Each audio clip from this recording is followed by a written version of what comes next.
we are live. Hello. Hello. Welcome. Hi. Ooh. Woo. Hello. Quest the Soaring City, Season 3, Episode 7, Mercy Foretold. Let's have a good time today. So, we had just left off with, I guess we could have a bad time. Generally when I come to a TTRPG table, I want to have a good time, but, if that's really not what the table wants, then we can do something else. Some people have these high and mighty ideas of, playing a game pretend with your friends and having a good time, and those people are cowards. No, let's get sad. Yeah, let's get sad. Yeah, let's get sad. Let's get sad. Anyway, today we're going to try to rescue Ferris's estranged brother. I'm sure that's going to go really well. It's gonna be fine. That also might not be today. Let's see if we get to it. But that's what we're going towards. Oh no. We're moving in a forward momentum towards brother saving. It's gonna be fine. Oh, and we are going to take a quick aside to say Megan's hair looks amazing. Because, God, look at that thing. Agreed. It does. It does. Oh, Feeling Come very back. hollow vibes here. Don't yeah. don't Yeah. say We will things compliment to you me. on stream. No, don't. But you Yes, we can't will. run. No, it looks No. fantastic. I love it. There's nowhere you can hide. No. All right. Thank you. So, I appreciate we all had of you. Now, just- please stop saying nice things about me. okay. I can leave that to Nunu saying it in character as Zake, where you can't run from it. Still can. Yeah, of course. So we had just left off on Lena and Zake having an insightful conversation with an apparently immortal historian or history enthusiast. And Ferris had done something about Ro, but it was kind of vague, and the doctor was going to have a talk with Ro to cover that. And also, Naima's still being a little shit, and Ferris is dealing with that. Yeah, she is. Fine. That sums it up, right? Yeah. So today we're going to try to get to Shamsara or something like that. Theoretically, it's like to be stealthy, but I imagine there's going to be a conversation to try to figure out if the city can go there. We'll get there when we get there. Just to bring us around and ready to go, I'm Nat. I'm the guide. My pronouns are they and he, and I'm going to play everyone that these 5 lovely people aren't playing. So we're going to pass it over to Robert. Oh, hello. Yes, I am Robert. What were we talking about? Oh, I'm gonna be playing the Doctor, who is a doctor, but also a wizard, sort of. So I'm just gonna let Megan talk after this. What are that's roles? Right. I'm next. I'm usually the one that remembers what order I go in. Hello, I'm Megan, and my pronouns are she, her, and I am playing Lena, our spy, whose pronouns are also she, her. Isa, go. Hey, what's up? I'm Izza. My pronouns are she, her. I'm playing Faris, whose pronouns are also she, her. She is an invoker and also a wizard and also a fighter. Because again, what are roles? Nunu. Speaking of someone who doesn't know what roles are. Nunu. Y'all have No. so many roles. You're mistaken. You're mistaken, Izzy. I know exactly what my role is, but I am Nunu, he, him pronouns, and I'm playing Zake, which is the Charmblade, which by chance just encompasses a wizard and a spy and fighter and ranger and invoker and now magician. So, yeah. Nunu, aren't there only 8 of these and you have 6 of them? This isn't Pokemon, Need more. you know. Gotta catch Meanwhile, I Uh, just got 2. seriously. Hey, I've got everyone. the 2 that aren't magic. Right? Nice. Anyway, hey everyone, I'm Sam. I use they, them pronouns, and I will be playing Ro, our naturalist, who goes by they or any pronoun. And Nat. Take it To away. me. So, I'm gonna frame us where we just decreed that this extra little house that the Heroes of Starfall Spire had acquired was referred to as Tiny's house. It's a nice little cottage type place where that is overgrown vegetation on the inside and missing its roof. From the outside, you might just be able to miss that, barely. Ferris was walking away from there with Naima to leave us with Ro, and Falwyn Denor, our doctor. And Falwyn had just kind of intoned to Ro that there was a conversation that needed to happen. And I'm not gonna beat around the bush. We're just gonna drop you off right there. Ro's probably somewhat concerned face. Yeah, I think they're just sort of confused because they had just overheard. I think they just kind of overheard Ferris and Falwyn being like, "You're gonna talk to Ro, right? All right, peace." So I think Ro's just like, "Is everything okay?" Yeah. It's nothing too big. You know how Faris, her abilities, she's kind of come into sense things, formed me some kind of dark force around you. What? I think it might have something.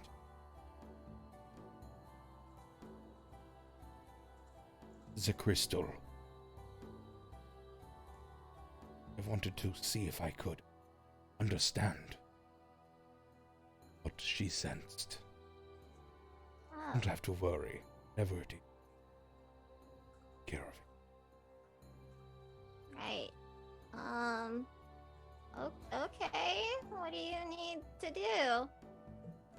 Just need to look over you. Faris said that it appeared to near your.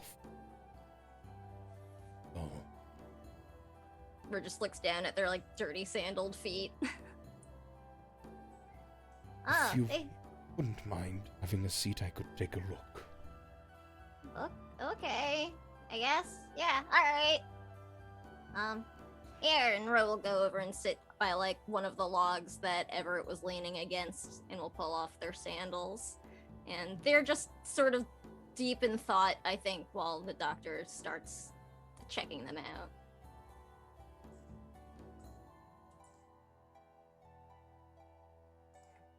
Take a look, trying to understand what's going on with them, and I will diagnose. Do you know, because like I know how it works, but like for the benefit of everyone else, remind everyone how diagnose works. Well, so in the real game, it's a game of hangman, but for the sake of expediency, we have made it die roll. Basically, if I roll a success, I know from any point forward, Nat figures it out. Sounds delightful. And I think you made it cost 2 AP. Sure. Yeah, I think. Yeah, I don't even know if I've ever failed to diagnose because that is a 19. Oh shit. So that's a triumph, because we like to make the game a little bit spicier than normal.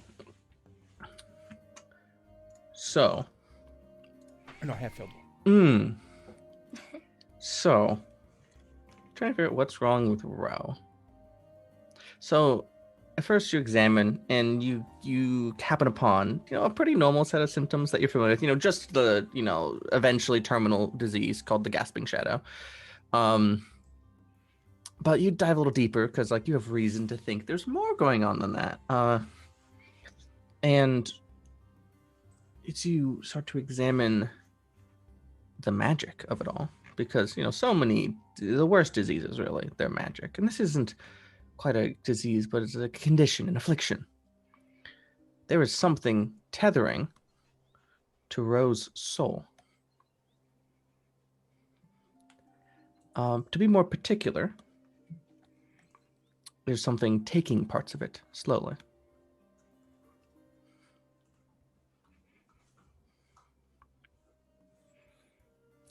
With this information, yeah.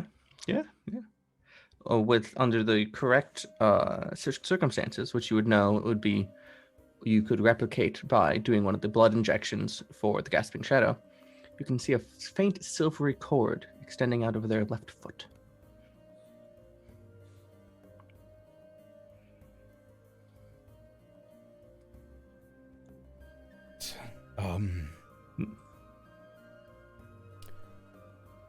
What'd you find?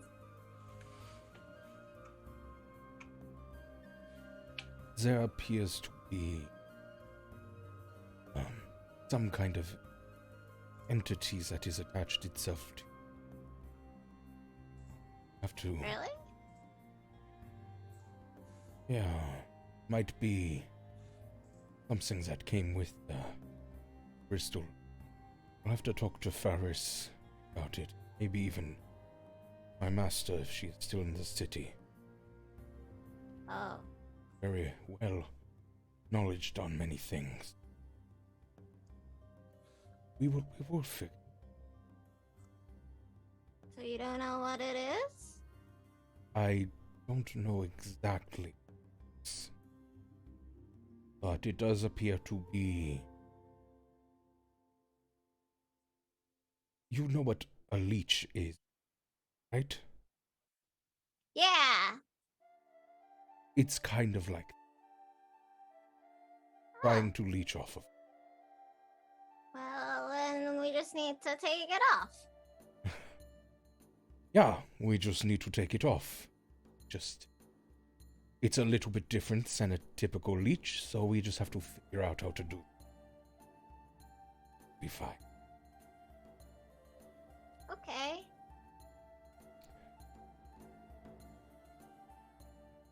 Okay. Also, Alright. What? I may have inadvertently. I apologize. I did not mean for this to happen, but I figured I accidentally let it slip about Shadow Paris. Oh. I apologize.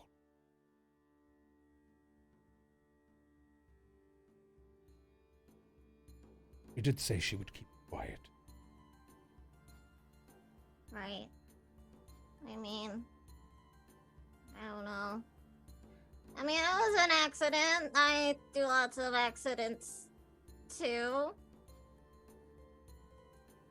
We all make many mistakes. Yeah. Done so many. How do you think that I got a shadow in the... How did you get it? Foolish young man.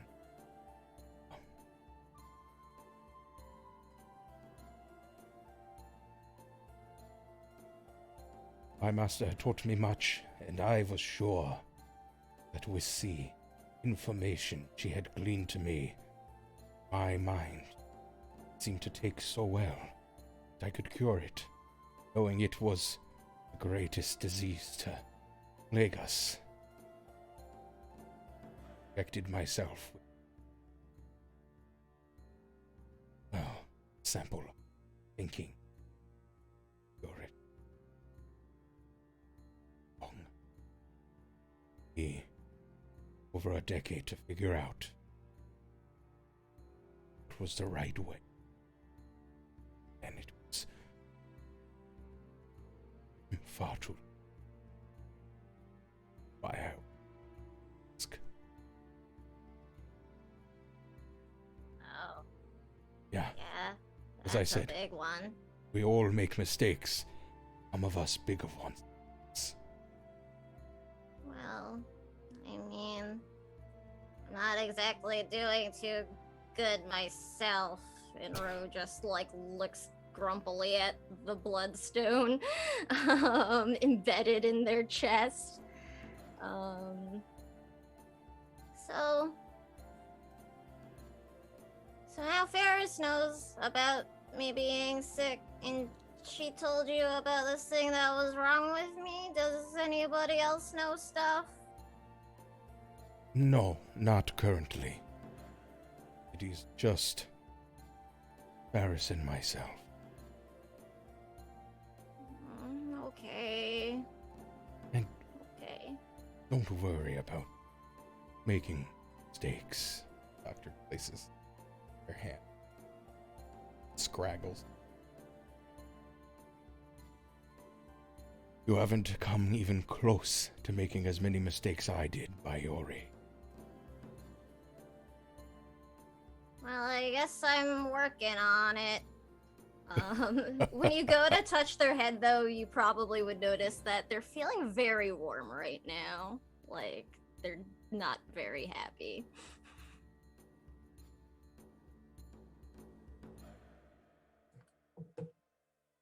I guess We'll take care of it. Yeah, everybody's really good about taking care of things. Everybody wants to help take care of me. Yep. I don't mean taking care of you. We are a family, a pack. What does a pack do? Help each other out. Yeah. You've helped us all many times. Many times. I don't know about that. If you had not flown us over to that giant metallic creature that Arvis brought to the city would have been taken over.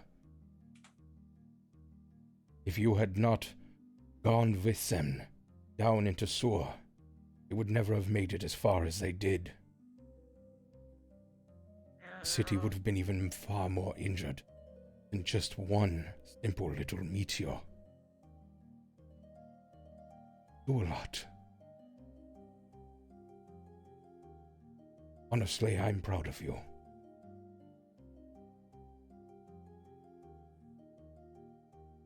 Oh, thank you. I will keep trying. At this point, Tiny, who's curled up on the side near the fire, sneezes awake. It's very adorable. And she snake shakes and looks around and sees that Ro is sad and immediately does the dog thing where they just want to be on top of you if you're sad to make you feel better. Ro will actually just straight up shift into their wolf form to like rub up against with Tiny. And just sort of keep talking mentally to the doctor if there's anything else that they want to say. But Rose kind of using Tiny as an excuse to like focus on something else right now. I think they're at that moment where it's like they're starting to kind of like shut down from the conversation for probably one of the first times, I think. Like they haven't really put a wall up like that.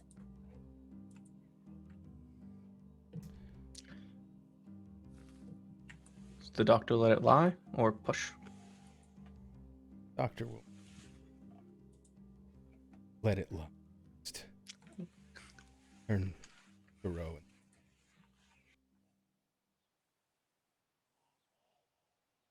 Do you want to head back? Yeah, I guess we should go check on everybody else and see what they found out.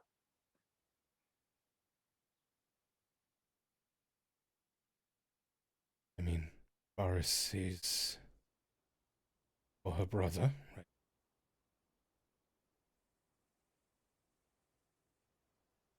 Go help. And Okay. with that, we're gonna camera zoom across city. Ferris, was there any conversation you were dying to have with Naima along the walk, or can I zoom past that?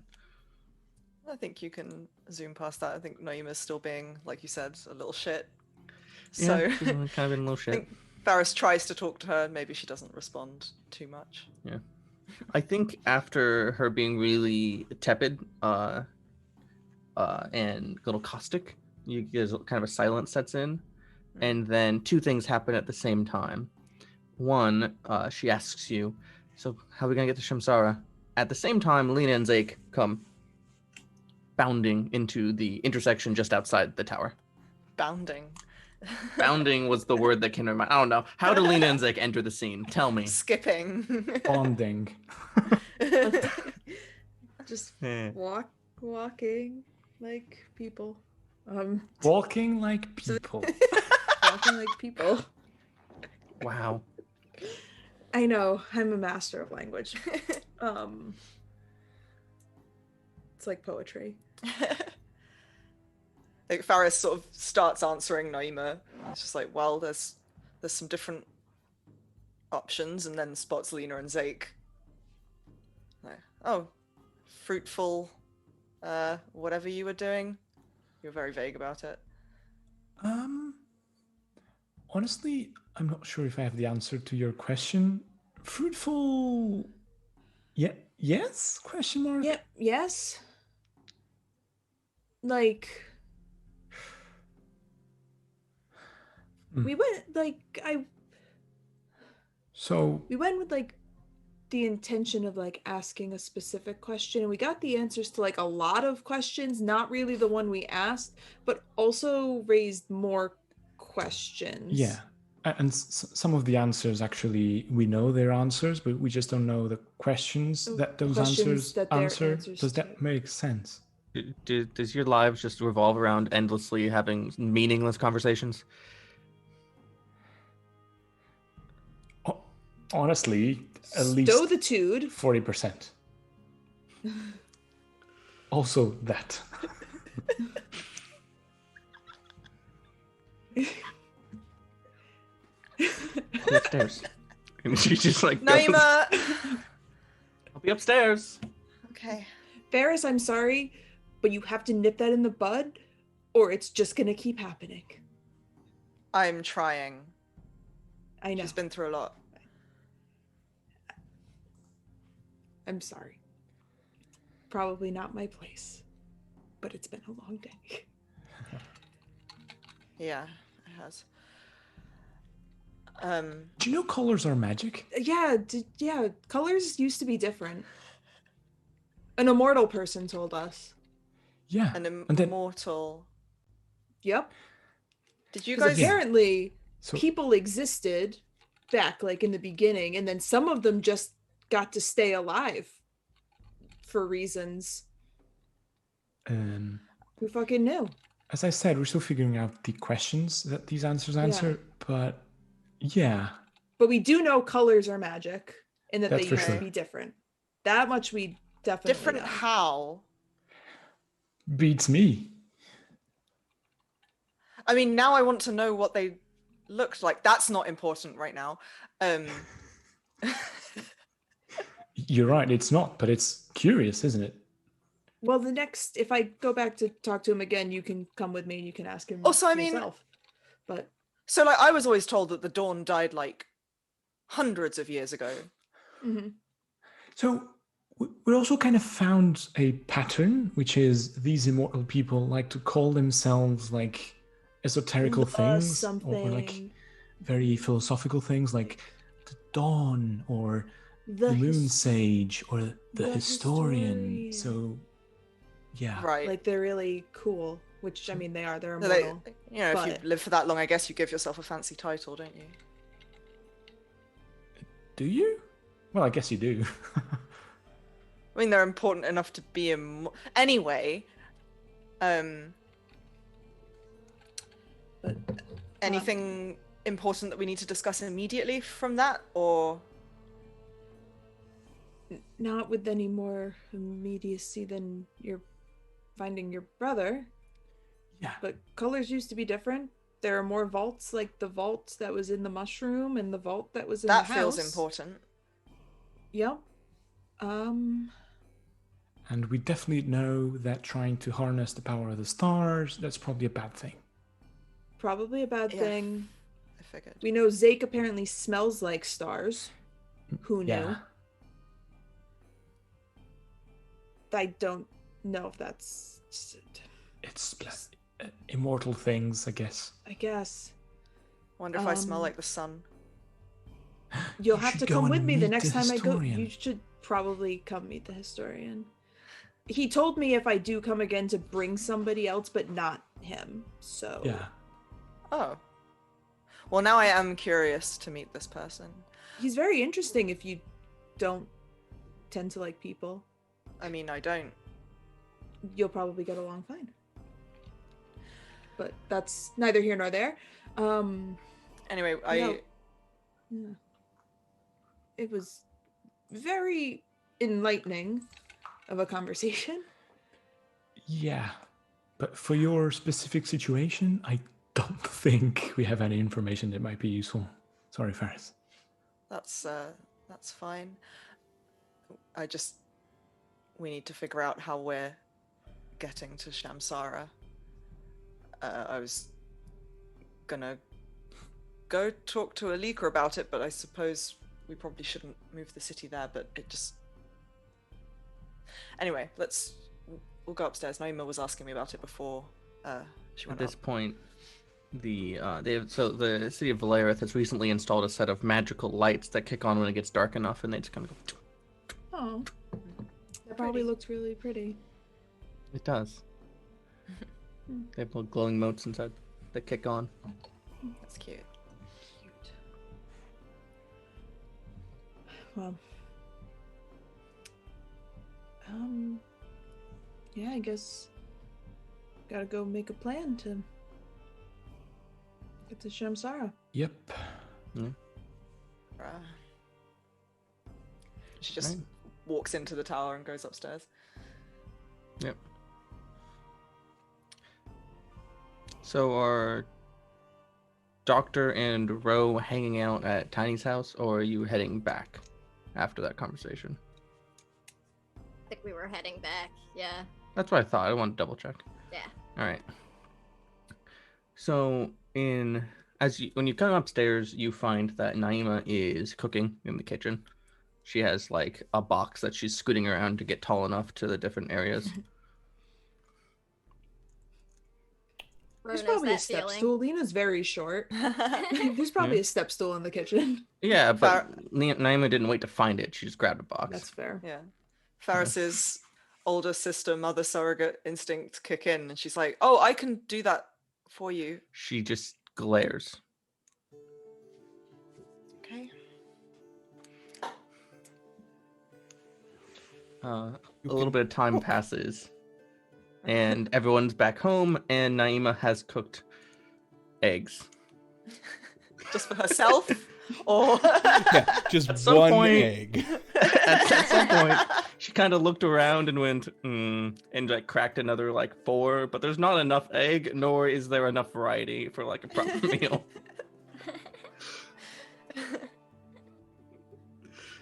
Are these poached eggs? Yeah, how's she cooked them? Well, like most of them are like over medium, but like 4 of them got scrambled. Just happens sometimes. It happens sometimes. Faris is just kind of pacing, looking deep in thought, like she's having an internal conversation with herself and isn't saying anything out loud. Aww. Like, Faris, you're gonna wear a hole in the floor. Want to talk about it? So in Camille's letter, he said, our friend who walks in the shadows can help. And he's obviously talking about Arvis. Because how else would Roderick have delivered a letter?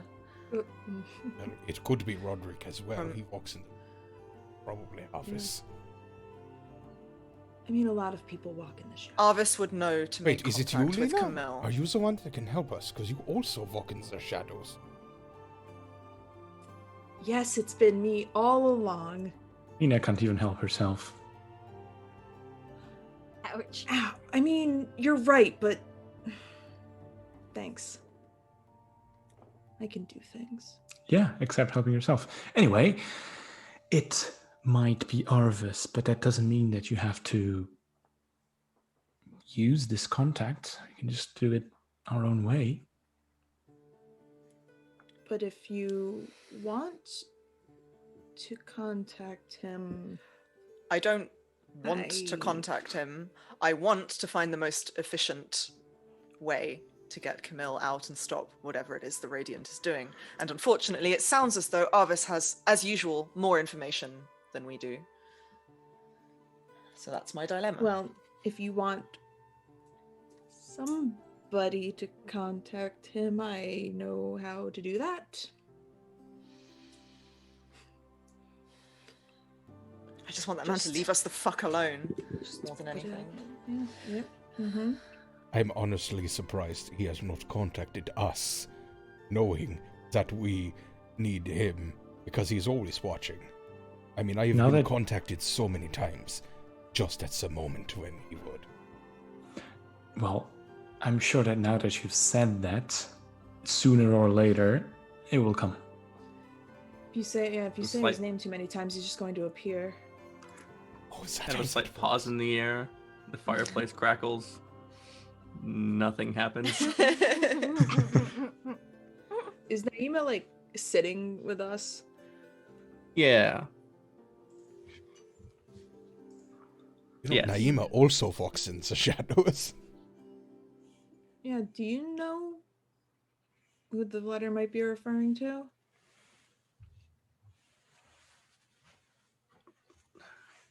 When people are all metaphoric like that, it's usually the first thought.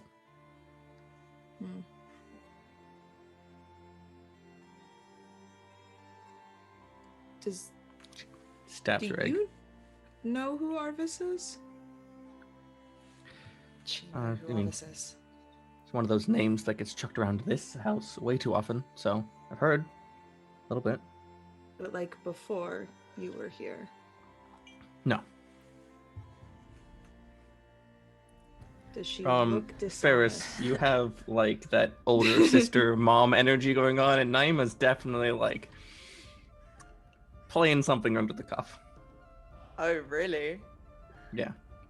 100%. Like, you have no doubt that there's like some lie there. Ferris just frowns at her.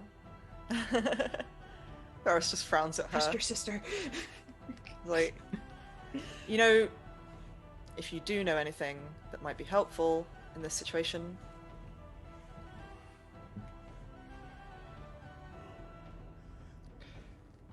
she puts down her fork. It clatters a little, just loud enough though it would be rude in proper company, which this is definitely not. He goes, fine, yeah, I know how to contact him. Because reasons. I mean, a lot of people. That fucking piece of shit, did he find you? What? I did, when I was wandering around the Empire, I picked up jobs. Sometimes those jobs were from all sorts of places. Once again, Ferris, like, this is thin, and she's not being honest. Yeah, we haven't really talked about this that much, since you don't seem to want to talk to me about it, but I'm gonna need you to tell me more.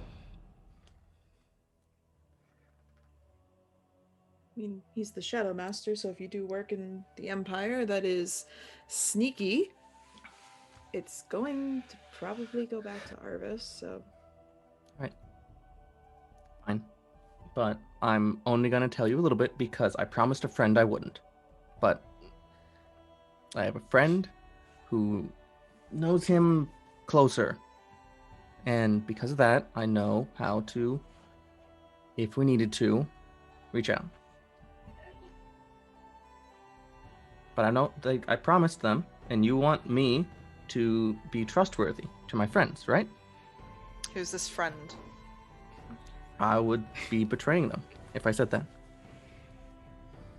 Tells us what type I don't of person. I don't like the amount of times that this argument has come up in the last couple of hours. Everett's good. Naima says. I also don't like that. There's also that.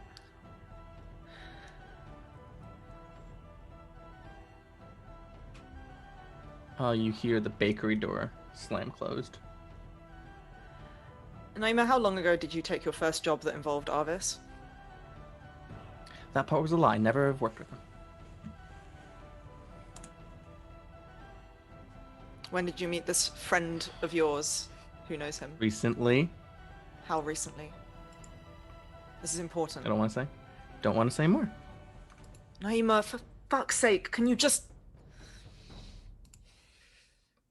You hear Everett scamper up the steps and open the front door.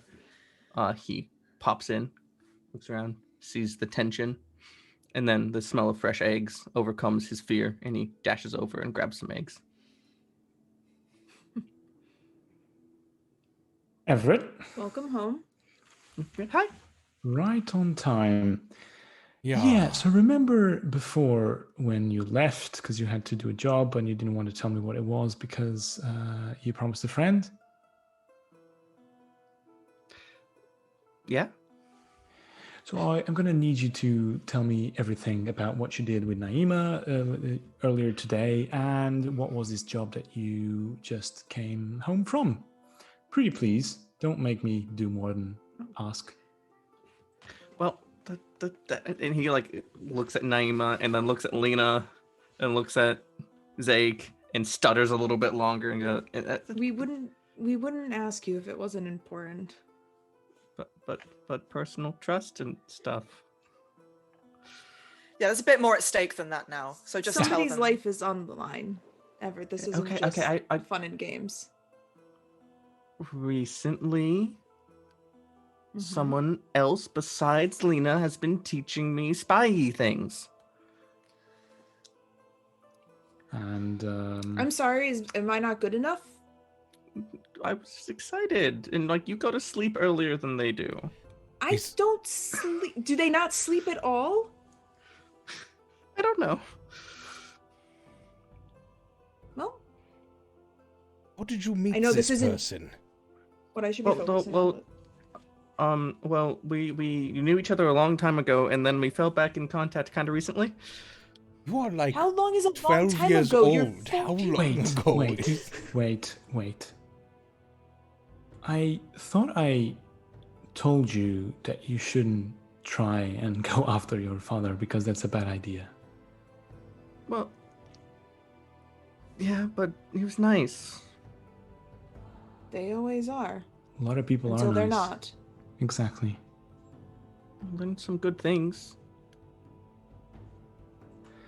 It's not worth it.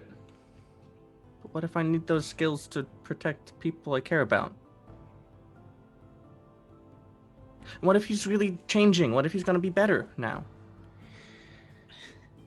People don't change. Well, Not people like him. they do, but if they were changing, the signs would have been much brighter than this. But sure. If that's what you want, then that's what you want. We're not your parents. Do what you want. When Lena says that, Everett just withers, just like, do what you want. We're not your parents. He just like you see him shrink. He loses 4 inches of height. So yeah, if you want to, yeah. Well, no, not yet. Last time that your father showed up, he was working for a certain man, and that man, let's say, has history with us. I assume you know of him? Yeah. Okay. Well, in that case, the fact that your father is still working for that man should be reason enough for you not to trust either of them. But as Nina said, do what you want. Now, we might need a bit more information about what they're doing, where they're moving to, if we are to help Naima here and Faris, because apparently there's some kind of connection with their brother. So whatever you know and whatever you might want to tell us might be important for their brother. And at the same time trying to peer inside his gaze, see if any of this rings any bell, or if he's just like completely confused. No. He is almost shivering, like he has something he doesn't want to say, but also wants to say. He looks very conflicted.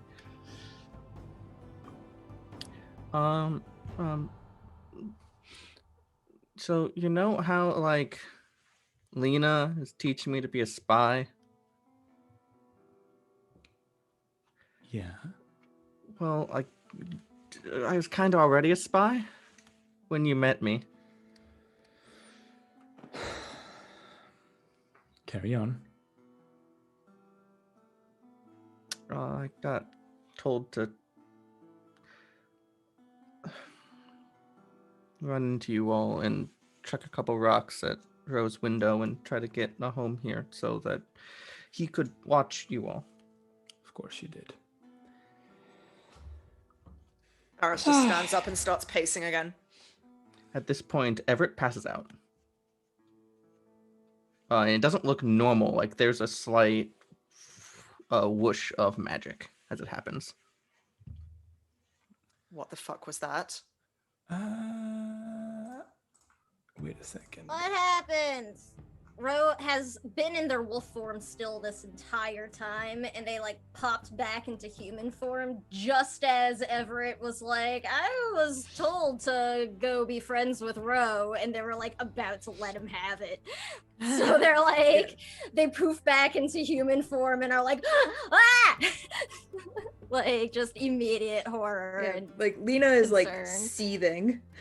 Yeah. Just like before- So is Faris. like the very quiet, like still like very scary looking. So just like Of course, being Faris. a doctor, rush over just to catch the kids. Faris, as this effect happens, you actually, because like you're just getting used to people's auras still, and you see that like Everett's has a different kind of shape now. Something that was there that you just thought was part of how he was is gone now. Can I? So if I were to use sense magic, I would basically sense nothing because something's just disappeared from him. Oh no! The thing is, like, magic like has lingering things, so you can figure shit out. You could definitely do that. Okay, I'm gonna do that then. So as you're doing that, Doctor is rushing to make sure he's okay. And was Zake doing something?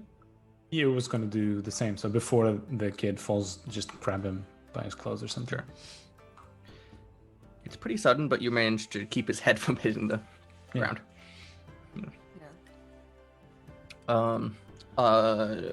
Doctor, he seems to be unconscious, and to put it simply, he's at like 0 HP, but he's not dead.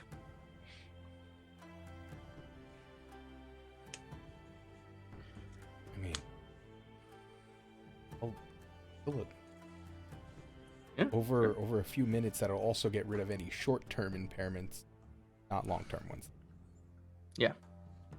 And Ferris, as you put your senses out into the shape of magic, you can feel the traces of this dark cloud that was part of Everett's aura that is gone now. And while you've never sensed Barvis's aura or the type of magic based on how it presents itself, black strands of lightning and shit, it feels right. You think he was watching through Everett. So Faris had stood up and started pacing, looking very angry, and like she wanted to yell at Everett but didn't want to yell at him because he's a child. Yeah. And then when she senses this, she just instinctively stretches out a hand, and there's like the brief glow that always happens when she casts magic of her tattoos and her eyes and everything. And then she's back to looking pissed off again. That's Arvis's magic just left him. Arvis has been watching us the entire fucking time through that kid. So it is. I'm sick of this. I'm sick of that man. When I was starting to think you might not be so bad, Arvis. Can't hear I you hope now. I hope this is like the last straw, right? You all understand that we should stop interacting with this person like immediately. Are we clear? I've said this before, and now I'm saying it even more seriously. Yes, so did This I. is- But if he knows how to I don't know. I don't know what to do. I don't know what to do, Zeke. What am I supposed to do? Fly the fucking city there so they all know that we're coming? I don't have the answers you want, Faris, but I know trouble when I see it. And this, kind of points at the unconscious kid, this is fucking trouble. I know. I was the one who was berating Lena for meeting up with him, remember? Of course. I didn't trust him from the beginning. Naima, like, drummed her fingers on the table a couple times and goes, well, we know how to contact him, we know how to avoid him.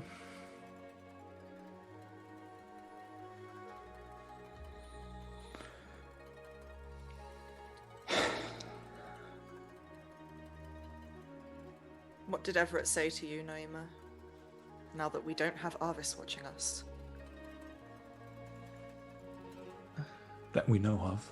Kind of looks around suspiciously. Yeah. Yeah. Yeah, is that magic still around? No, you felt like the lingering of its passing. Yeah. Okay. She says, well, most of that. Not all of it. Didn't know he was He watching. told you that he was a spy, and you didn't tell me. No, just the other parts. Training with his dad, that he knew that shit. We knew contacting him was important, so I was going to cover for him that I had a connection, and then so we could save Camille.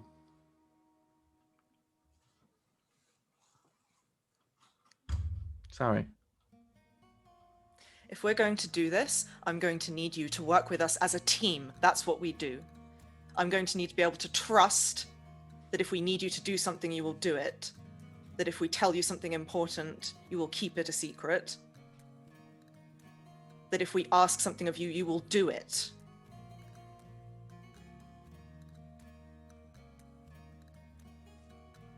Okay, Naima's going to roll to resist influence.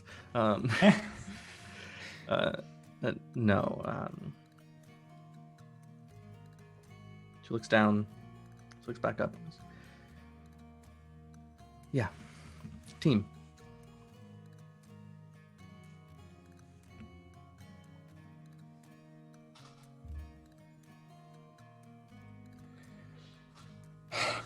How far away from here is Shamsara in terms of traveling? Across the desert. At least a week, properly provisioned. Flying? Day, maybe a little more. We have 3.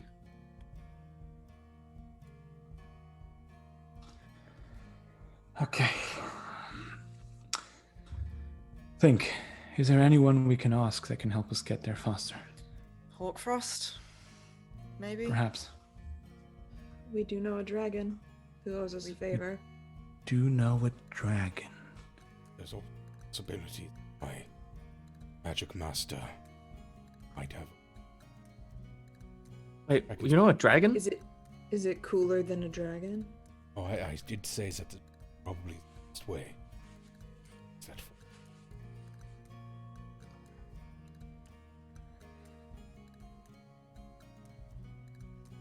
Okay. So we definitely have the means to get there. Faris, once we get there, what would we do? Seriously, anything now would help. Just throw out ideas. Where would they keep him? What do we know about this Radiant? How can we stop this harvesting of stars? Anything. Naima, you too. Radiant is the leader of the Solari. He is the most powerful of them. He has his own quarters within the Solari headquarters. That's probably where Camille is if you guys were taken in by him after I was taken away. We lived outside there, but Camille's letter did say he thought he'd be taken soon, so it's probably where they would be now. I don't know the dungeon, but God, I hope not. Which means we're going right into the Solari headquarters in the center of the city. and they'll recognize me immediately. They'll recognize Naima immediately. And I've said this before, but I can look different. It's necessary.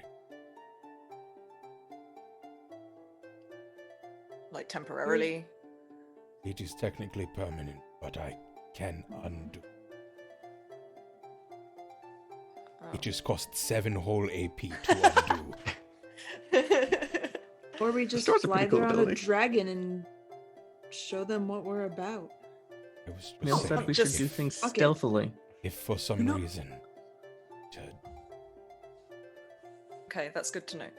The dragon idea is tempting, but yeah, it's going to look bad if we just go in blazing, murdering people. We just had that situation in Nirgath, and I do not want a repeat of that. Yeah. What about this gem? Camille said it was more important than him. We're going to get Camille and the gem. We're not leaving Camille. I would suggest maybe that you and I, possibly the doctor, go after Camille, and our stealthy friends try and find the gem. But I would like to know where the gem is before we get there. Yeah. And considering what we're doing here is basically an insurrection on another nation, I feel as though we need to tell Alika what's going on. Gosh, I'm not looking forward to that conversation. Neither am I. Considering how much shit I'm already in this fucking city, I'm imagining I'm probably going to have to step down after this. So... Damn.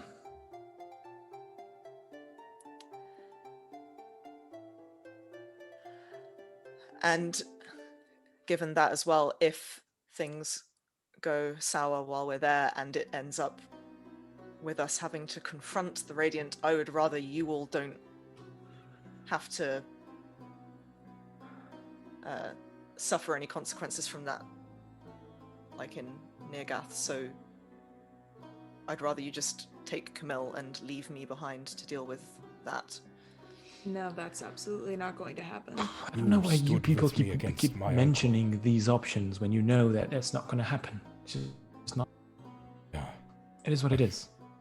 We would not. We go in together, and we come out together. Not we leaving don't you come behind out at all. What did Naima say? Sis, I'm not leaving you behind. He loves you. Shut up.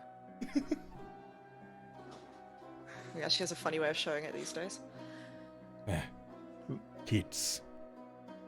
Faris does No smile offense. at Naima a little bit. Look, I'm just saying that I don't want a repeat of the disaster that happened in Nirgath, and I don't want all of you to end up mixed up in the shit that I'm already in. I'm already in that shit, so it doesn't matter what happens to me, frankly. I hate to be this I person. don't give a shit but about what a bunch of people from... It's like, I don't care what a bunch of people from Shamsara think of me, so... I mean, I meant that, Bring on but the I shit. also meant Valeris' general opinion of some of us. I think This is our that home, too. but who cares what they think of us? We're a family. And honestly, think about this. Had we just left anyone to deal with the problem in Nirgath, would we all have made it out? We made it out because we worked together, not apart.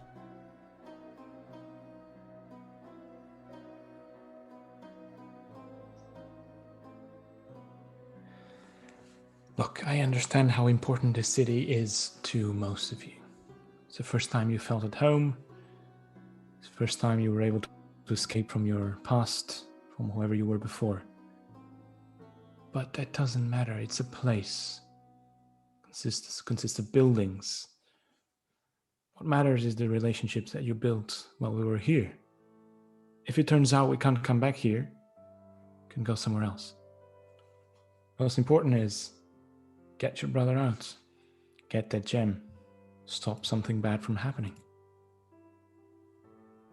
Perhaps we don't deserve to be leading the city or having an influential position. We deserve to do things our own way. Slowly and steadily, but surely true to ourselves. Well, fine, if you're all gonna be fucking stubborn about it. That's what we do. Yeah. And hey, we've got the strongest member, Valarith, with us. Yeah, Rose Starfall. That is who I was talking about, actually. I know. Everyone knows. Naima looks at Ro a little like, Ro, I think, is actually still kind of staring grumpily at an unconscious Everett this whole time. They are feeling so incredibly betrayed. Everett is slowly starting to stir, but Ro is keen enough to probably notice that he started to wake up, and then he stopped starting to wake up, so he's just like faking it now. Still just sort of staring. Yeah, if he knows what's good for him, he'll stay that way. Yeah. Yeah. Lena is also He might get a smiting. livid. Yeah, Ro is, yeah, they feel very betrayed right now. Everett was their first and only human friends ever, and they just found out that he was only their friends because Arvis. Like, child, you know? They'd never known anybody near their own age before, Yeah. like, ever. So Ro is feeling very personally betrayed right now. So they don't even really respond to like everybody trying to buoy them up. Look, Ro is having a really good day today. Yeah, it's great. Just like every other day, right? Yeah.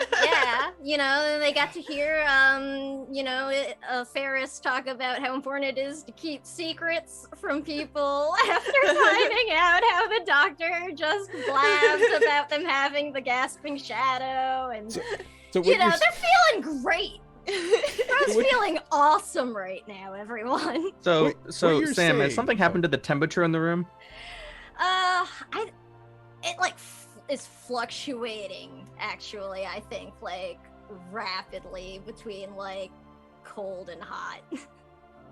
Yeah, I think the emotional maelstrom goes up and down. Yeah, very much. Yeah. I think like if that's like noticeable to all of us, Oh, yeah. mid conversation, Zeke will just like turn to Ro and look at them and like poor Ro, and just try and like by sheer force of will just think really hard that there's no temperature changes whatsoever in the room. It's just like the room just same temperature all throughout. Just a mild version of no to counteract the magical aura of Ro. Amazing. Beautiful. So, okay. We just need to figure out how we're getting in, how we're getting to the Solari headquarters, and how we're leaving again.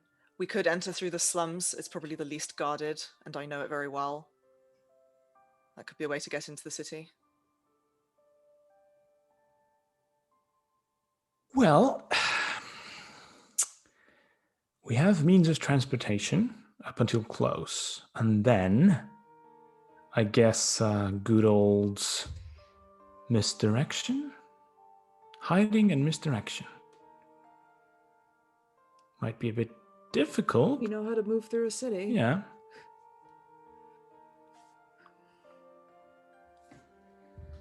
As long as we're within an urban scenario, I think we can pretty much blend in between Lena and I. We've got it covered.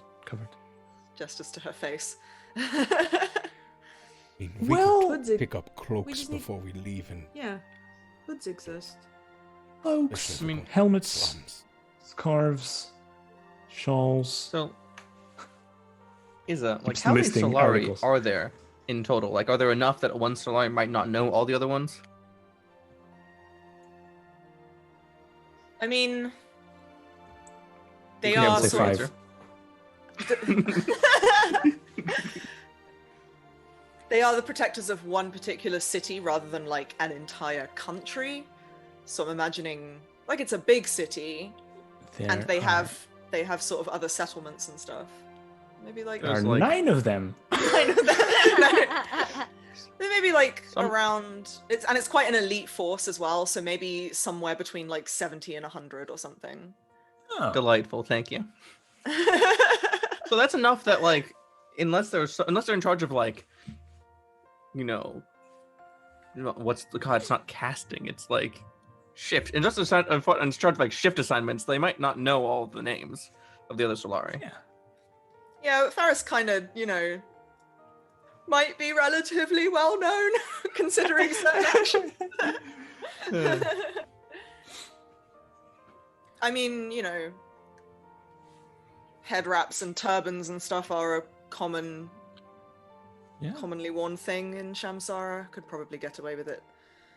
Also, Really well. could put some kind of makeup or something to cover the tattoos.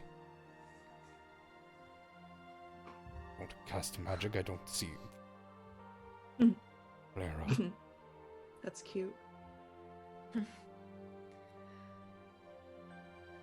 And just out of curiosity, what happened to your old armor? It's in my room still, but it's got, 2 massive holes burned in the chest. Well, Lena can patch it up. I can. Do we I want could to... always just, read a little bit. You tell me some things, and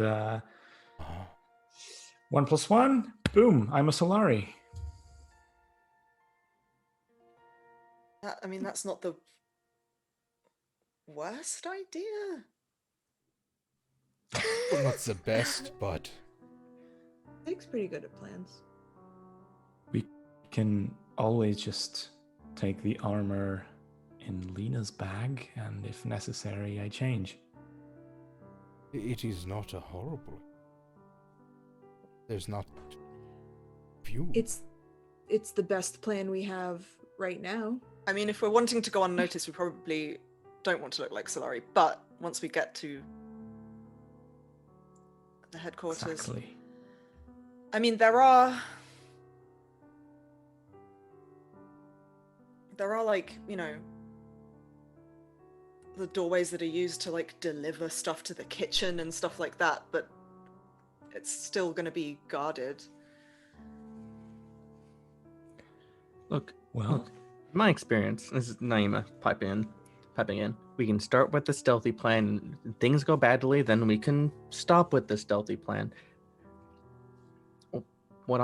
Do any of you know anybody who knows about the stars and shit? Because I don't know anything about this gem yet. Zake, but you said that this historian person didn't have anything useful on that front. no, No. apart from it's a bad thing. Yeah, he wasn't specific. He did say that from time to time, people tend to try that. So it's not we know of uncommon.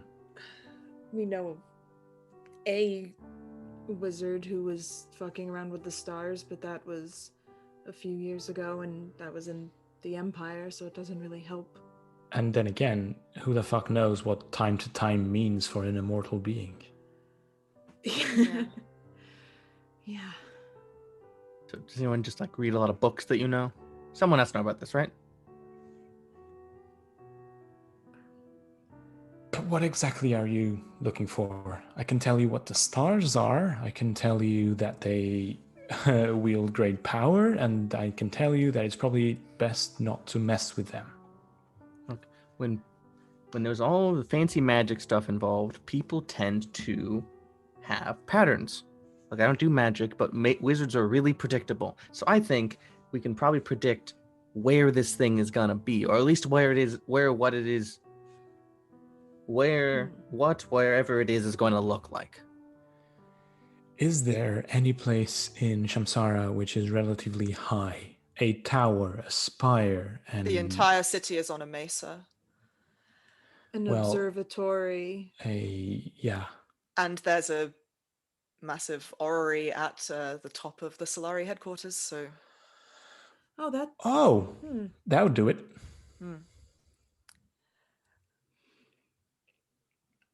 Well, I know it sounds silly, but literally these things are only possible when the stars are closest to our realm.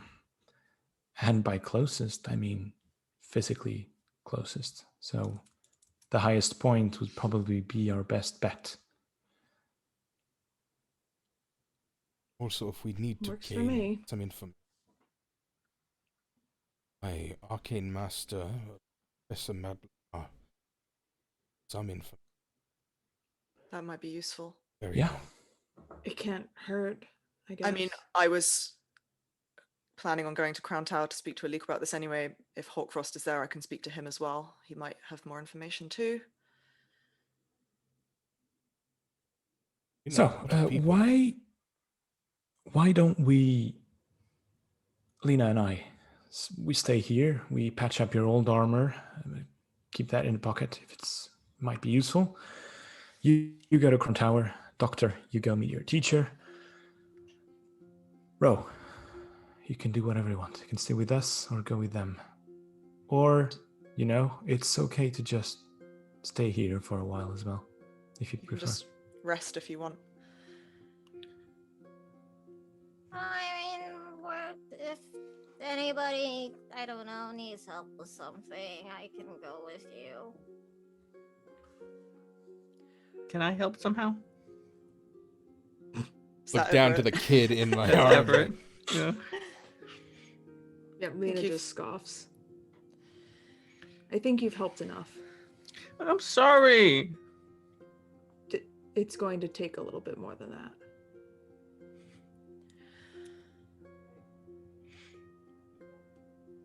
That's an issue for another day. Let's move on.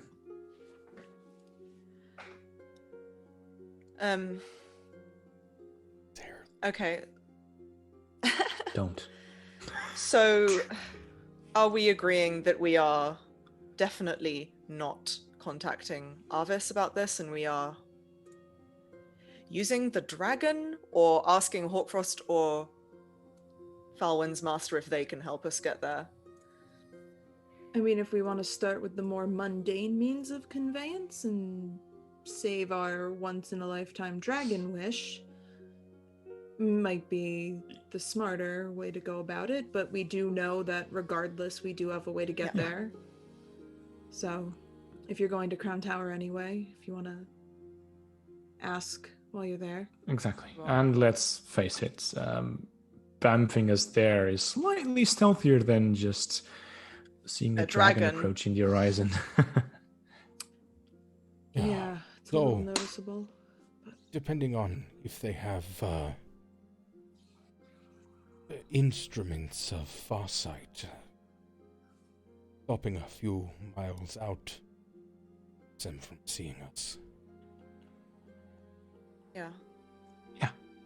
But, time is of the essence, etc., etc. Yeah.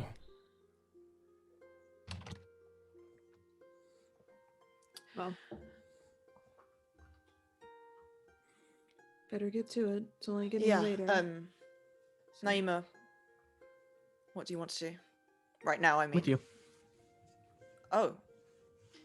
Okay. We're a Didn't team, even have to right? ask. Yeah. Ro? You can come with us if you want. Ro, you can come with us if you want. To see Alika. Sure. Where you want to go? Or you can go with Falwyn. No, I guess I can go to the tower. If we need to fly the city somewhere or something, I guess I can go for that. Sam, you're making me feel really, really sad. I know I deserve this because it's entirely my fault. But can you lighten up a little bit? No, No. Ro is sad. Ro is super sad. You've done this. Sam is the best method actor. The entire time, Sam's just like, Bro is having a very good day. Rose very bad, not "You good did day. this, Nat. You did this." It's not even over yet. Oh, All right, so Excuse? before we go to break, because it seemed like dispersing to do the thing seems like a lovely time to do that. It is late. Are you going to just be like fuck it and bug everyone in the middle of the night, or is this? I mean, yeah, Lika I doesn't mean, that sleep, seems to right? be our style. Yeah, it's kind of. I assumed that was the answer, but I wanted to double check. And also make We sure are it was very those clear that it's neighbors. late. Yeah. We do know time is of the essence too, so you know. Yeah, exactly. It We only have 3 It days. All right. So as the team disperses to do the things, we're Oh, gonna go to God, break. God, is Everett staying in the tower and Lena and Zeke are the only ones there? Yep. Yeah. Ferris was Yeah. like, let's get Ro away from Everett, whether it's with her That or was- the doctor. I do think like that was the as we play, sort of because Lena was definitely like, please don't make Rose stay here. I know. I do think that like as Rose sort of like ushered out, they'll sort of turn around to look at everyone and go, "Stay out of my room," before they like Yeah, it's storm never out. fucking stopped him before. Yeah, but they've never Um, told him that before either. Yeah. Everett zooms off, just running from his problems that he created, kind of. Zooms off Much where? like Nat out feels of the regret tower? for- Or No, he like, zooms off upstairs. I- Upstairs. I will say the doctor would have whispered, "Come with me." Why is the Can you doctor... remind the guide where the doctor's No. going? To Why? Professor Madlamar.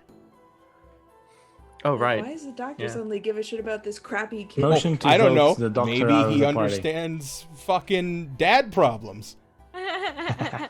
Maybe Everett got manipulated by an adult before he knew what the world was really that like, and then was stuck in it and felt guilty for a very long time.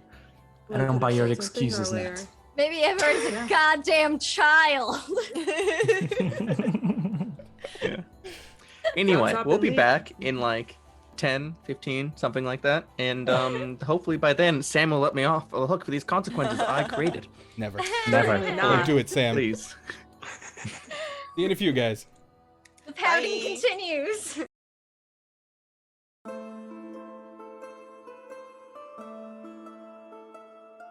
Hello, I'm Nat, the guide for Quest to the Soaring City. I'm going to run you through a lightning quick recap of Season 1, the story of betrayal, loyalty, and revenge. Our heroes of Starfall Spire don't begin as heroes at all, but recently freed prisoners of the crumbling regime of the horrible Baron Golvarax. In the newly free, flying city of Valerith, they're given ownership of Starfall Spire, a new home, a new beginning. They're approached by one Arvis von Hrinth, a former butler with a sinister voice, to retrieve an important artifact the opportunist and capitalist Lord Darnell is hiding from the city. They lie their way into Darnell's vault, fight off guardian automatons, and retrieve the Iron Eye, an artifact made by the Baron himself to command the infernal machinery imbued throughout Valerith. While the party passed off the Iron Eye to Arvis and celebrated in port, Darnell discovered the theft, stole into Starfall Spire, and dognapped Tiny, the party's wolf companion, and Rose's sister. Our intrepid band declines to betray Arvis to Darnell, and instead move to rescue Tiny immediately. At the worst possible moment, Zeke disappears, sequestered off into the Shadow Realm his soul is entangled within. But they do it. They go head-to-head against Darnell's metallomancy magic, blood spills, iron rends, and they escape safely, with Tiny in tow. Lena had pacified Darnell by giving him a name, Nare, who, according to Arvis, was actually the assassin who killed an imperial noblewoman that Lena loved. The next day, Ferris unknowingly finds herself working alongside Nare after being recruited by Alika Saidu, a badass revolutionary leader and future Valerith counselor. Ferris and Nare save Alika's life after she gets petrified by a trap, but while Nare's friend Dart heals Alika, Darnell comes seeking the Iron Eye from Nare. Ferris steps up to protect her, and in a tense standoff, Darnell backs off to avoid a scene. Meanwhile, the Doctor, Volwyn Denor, is interrogated by Arvis over a dramatic chess game, asking about his homeland of Suravane. When the Doctor wins the game, he gets one question of Arvis, and learns that a catastrophe gathers from Soaring's mountain peak. As the day draws to a close, Nare confronts Lena, demanding answers, having discovered why Darnell was after her. Lena tries to take vengeance into her own hands by murdering her on the spot, but is deftly outmaneuvered. Nare flees, having learned why Lena wanted her dead. Time passes. Our heroes get a moment to reconnect, and the Doctor gets a mission for them.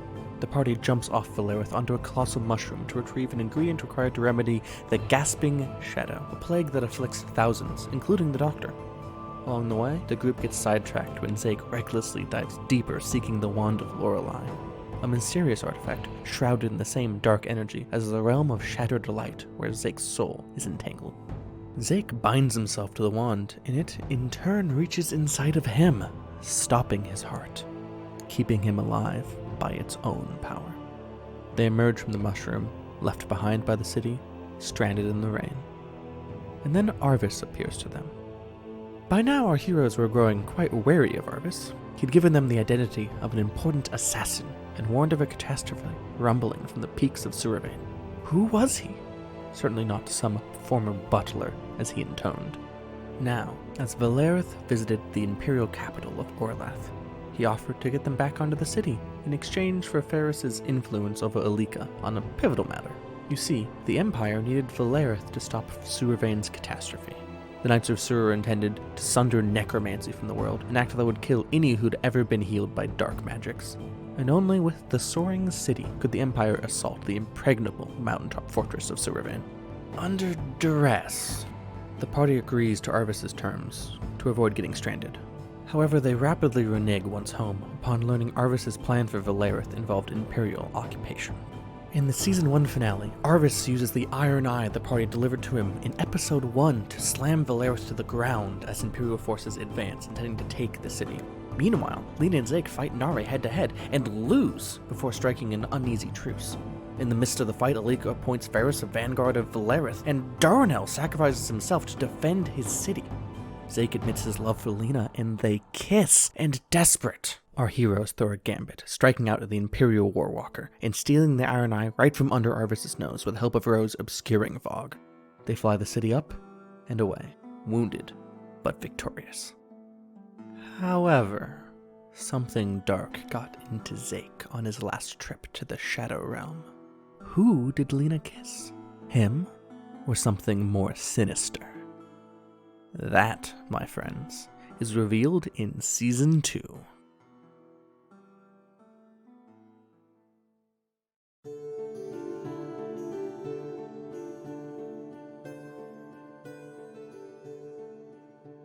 Heya, I'm Nat, back to recap Season 2 of Quest the Soaring City with alacrity.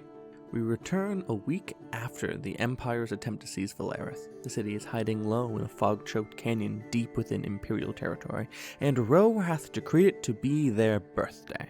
They receive charming gifts from each hero, as well as Alika, the badass revolutionary that Ferris pines after. One touching birthday later, and our heroes resume their search for the second Iron Eye. Eyes do come in pairs, after all. They delve deep beneath the Soaring City's Julep Cemetery and encounter a cabal of skin-stealing devotees bent on the Baron's return. In a heated battle against wrathful undead, Zeke employs the Wand of Lorelei to banish one skin thief, Fenestra, all the way to the realm of Shattered Light. Oh, but Zeke was actually being controlled by an entity trapped in that realm known as the Fear of Taken, so his actions may have had untoward intents behind them. When they do find the Iron Eye, it's guarded by a scythe-wielding, skull-masked knight who, spoiler alert, is Ro's father. His name is Rolst, and he clearly doesn't want to fight the party, but is magically compelled to attack Ro. By the end of her disastrous battle, only Lena remains standing between Ro and this terrifying enemy. Desperate, she grabs the wand from Zeke and just manages to banish Rolst, allowing an escape. But they'd learned one chilling detail. That Ro's death could return the Baron to life. Our heroes surfaced from the catacombs to find Valerith under siege by a mercenary company known as the Golden Gear, led by someone familiar to Ferris. She ventures out alone to meet the Golden Gear leader, surprised and delighted to find it to be her old Solari mentor, Janan, who's actually there to help Valerith escape Imperial pursuit, and advises Ferris to seek the aid of the Dawn. the first Solari ever. As that's happening, Shadowzake gets up to no good and shadows the head journalist of the Valerith paper, a diplomat from Soaring, an order of knights that want to sunder necromancy from the world, and their downstairs bakery owner, Mr. Batinga, bending them to the Fear's dark will. Then, Ferris gets served for negligent homicide by Dee's Pizzeria. Yeah. Valerith takes off, headed for the Knights of Sur. Ro and Everett, a fellow troublemaking kid, want to help Ferris, so they break into the pizza place for dirt. Instead, they find a closet full of stolen skin suits. They run, horrified, and are attacked on their way back by Rolst, who gives Ro donuts before fighting the kids. They make it away safe, but not before seeing Ro's mom, Liddell, at a distance. She's a terrifying undead warrior woman who needs to slay Ro to earn her eternal rest. Ferris reveals to Alika that she was originally sent to Valerith to kill her. She rebelled against orders, but still feels immensely guilty about it.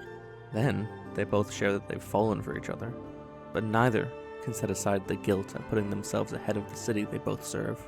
Speaking of lovers' trouble, Lena meets the historian, a wizened but jaded observer of the world, and learns that Zake has been taken over by this fear of Taken, and that trying to get him back is almost certainly futile. She also receives a mutagen that will allow her to talk to the real Zake just one last time. She slips it into his drink. Real Zake breaks through, reveals the people he shadowed, and asks Lena to take his life. She knocks him out instead, takes the wand, and runs to Arvis for help. Arvis offers an answer that requires killing Zake and putting his soul into a new body. Lena agrees, but seems hesitant. So Arvis contacts an assassin, against her wishes, to do the killing part. The assassin, Roderick, easily gets to Zake, but reveals he's Zake's brother and refuses to kill him. As Roderick flees, he's identified by Everett as his father? So Zake and Everett are related? Wild. With Roderick gone, Ferris shares about the Dawn, and the party all venture out to meet her, bringing unconscious Zake and Batinga in hopes she can help.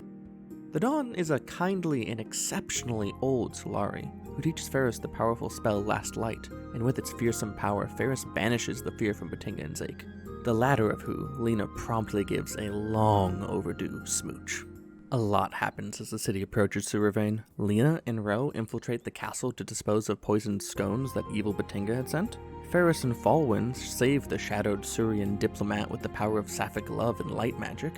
Ro puts on a necklace sent in a letter from Rolst, and it bores into their heart, giving the kid control over Valerith's flight. It also calls Ro's mother, Liddell, to Crown Tower to fight our heroes, which nearly kills Ro, twice before Liddell escapes. Ferris and Alika finally put themselves first and kiss.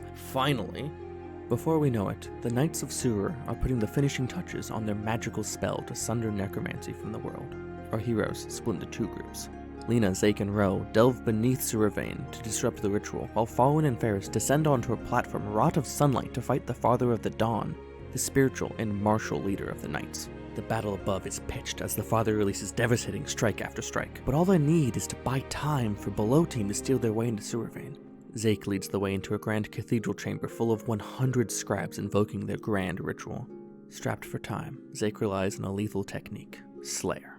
In an instant, he kills 50 of the scribes invoking the ritual, stopping it in its tracks. Above, the Father of the Dawn feels the ritual end, and in an act of utter spite, he calls a meteor down from the heavens to strike Valerith true. Our heroes have stopped the ritual, but the cost has been immense. However, even in darkest times can hope flourish. While soaring back to Valerith on Bird Ro's back, Zake proposes to Lena. She agrees, and they bind their stories together, from this step till their last.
no sound. My thing didn't They work. missed That our was amazing jokes. that was. I unmuted us and it didn't work. Theater and We were Sorry, so funny. We were hilarious, I swear, guys. It's like- I swear we We were were very hilarious. funny. Just take, Yeah. Who take are our the word former for it. theater kids? So can you all just appreciate that we're funny and laugh briefly, and then we Yes. can move on. All right. Yeah. Yep. Thank Really, we'll they pause. were funny, and Nunu made a joke about science and not understand. Thought scientists So. were supposed to be smart, Nunu. Oh, Well, Oh shit! guess who's wrong? You, Izza. It's I don't know. You Alright, sure do know so- about magnets. I don't know anything about magnets, so No, I no, think no it's one all knows relative. anything about Yeah, magnets. No one knows how Yeah, they no work. one How the knows. fuck Not do they agreed. What work? does it do? They're not that complicated, people. they're actually quite simple. Magnets are like pot of greed. Isn't your like degree in magnets basically, Nunu? Yeah. Like if you're Pretty gonna much. really simplify it. Yeah, it's Just like really dumb down everything Nunu's been spending all Doctorate this of time Philosophy in Magnets. on. Nunu was actually the magnet. Why are Fucking- magnets? When No, are magnets? Who are Right, magnets? roleplay in chat. I agree. In this world, magnets are definitely magic. Oh, cool. If colors are magic, magnets are definitely magic. That makes sense. Anyway, Is there an immortal Anyway. that is just currently making all the magnets work We're- actively? we're just trying to diffuse what we left off on is what's happening here. Right. Yeah. So what happened before break was Everett was revealed that he had been spying on the party for a while, and everyone got upsetty, reasonably. Ferris and Naima and Ro were heading off to Crown Tower, talk to Alika. The doctor was going to Grundville Public College to talk to Professor Madlamar, Yeah, I got the free director college from of Sorceries and Charms. And Lena and Zake were staying in to prepare a disguise and repair Ferris's old armor, and maybe make another spear. I don't know how far you want to take the disguise. Oh, she still Oh, I had her can- spear. I It's can just like make a in shit her ton of room. stuff. The spear wasn't Oh, broken. you did get an. I forgot you got a new.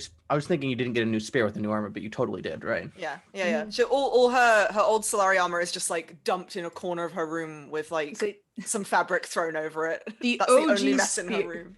so Just a reminder OG that- spear is like under Lena's bed because Yes. Yeah. And a made you a crumple. new one when the first one got broken. Yeah, I know. So there is a crumpled up hunk of metal under Lena's bed that Zig probably has questions about. Like, what's this? Oh, Don't I'm worry about laughing it. at chat talking about Professor Macklemore, which is apparently what it Really sounded like. I said. funny. Madlamar. No, Macklemore. Yeah, no. Yeah. Macklemore. Tries. You know, he makes So some good the- music, some Pop some bad music. It's tags. between.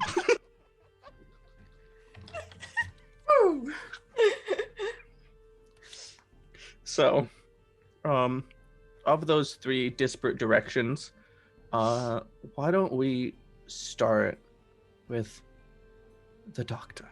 Oh, fuck. Owned. Unless you don't No. want us No, we're good. to. Nah, shut up. No, we're good.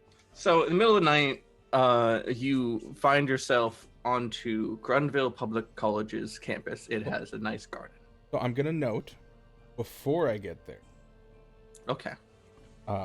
I will stop off in Mr. Batinga's bakery and look for like that pile of like old baked stuff that is gonna get thrown out the next morning, and like just try and find some stuff and drop some money off, because I know Yeah, that totally. my professor loves baked goods. Sure. Yeah. It's like a What do you gift. grab? Whatever there is. Like, Okay. you know, donuts. Donuts are great. You find a triangled apple turnover, Ooh. which just popped in Nat's head because Nat wanted one. That sounds good. Yes, he will love that. So I'll be like, oh, obviously. Make up for the fact that I am coming in the middle of the night. Yes. Extra money for Batinga. You head off to public college. Now, you happen to know that the professorial housing is adjacent to the campus. But it is also a fairly like simple but nice camp. It kind of built into a hill because like Valera does have hills. Fun fact. And in the very center, like the courtyard, is actually a grand public teleportation circle. Just outside the library. You go past that into what is effectively condominiums. All like really. And as you are heading in, you pass a familiar face. One Professor Peleus Hawkfrost. Oh, good evening, Professor Hawkfrost. Mm-hmm. Owen, as he like tries to sidle past you. Just. No, it doesn't matter. Out with it. It's already late. Well, I was going to see Professor Matt Lamar but that might have some for us. We are going to go to Shamsara. Number one. You know of a way to get quicker than you didn't think Hawkfrost's withering gaze could get even squintier, but somehow it does as you continue the conversation. Goes, why are you interested in Director Mad Lamar tonight? Well,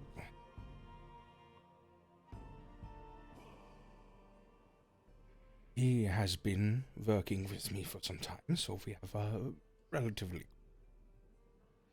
thought maybe quicker. I have, as you know about the Gasping Shadow, I found out that there is one of as the you mentioned that, he takes a half step back. I have found out that one of the ingredients necessary, and in fact the final ingredient, the shadow, is in Shamsara.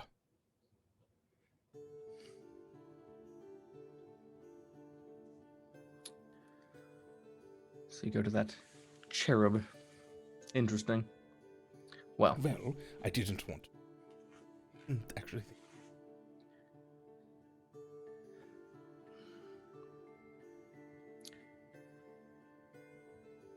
One doesn't turn down a challenge from a rival, but it seems he can probably help you. I'm sure that your first pick, wouldn't want to go second string. Well, no. My first pick, of course, was you, but I said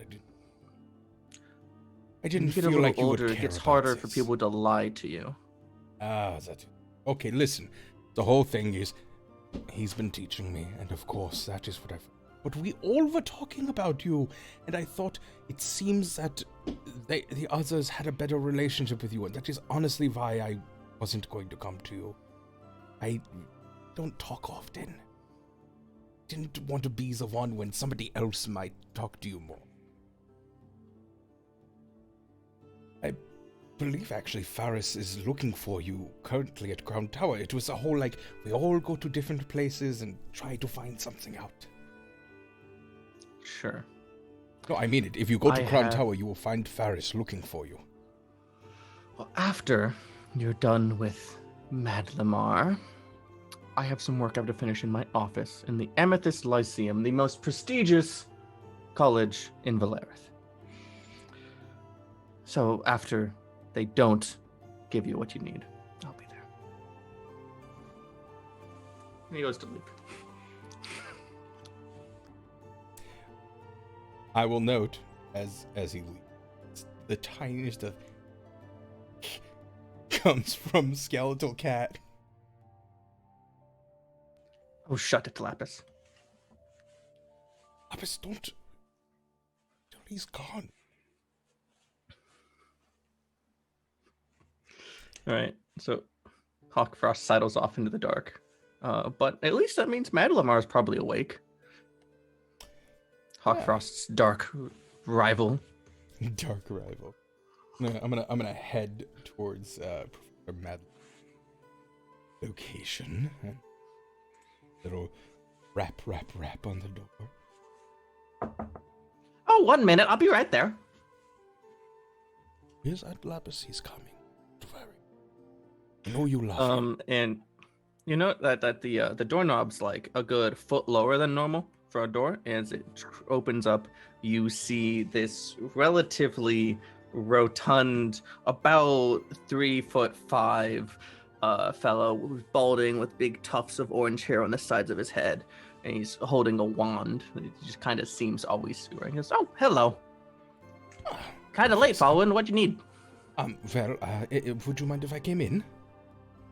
Oh, not at all. Should I put on tea or something like that? Well, if you want some, I brought you. It is not the freshest, but it was made probably a few hours ago. An apple turnover.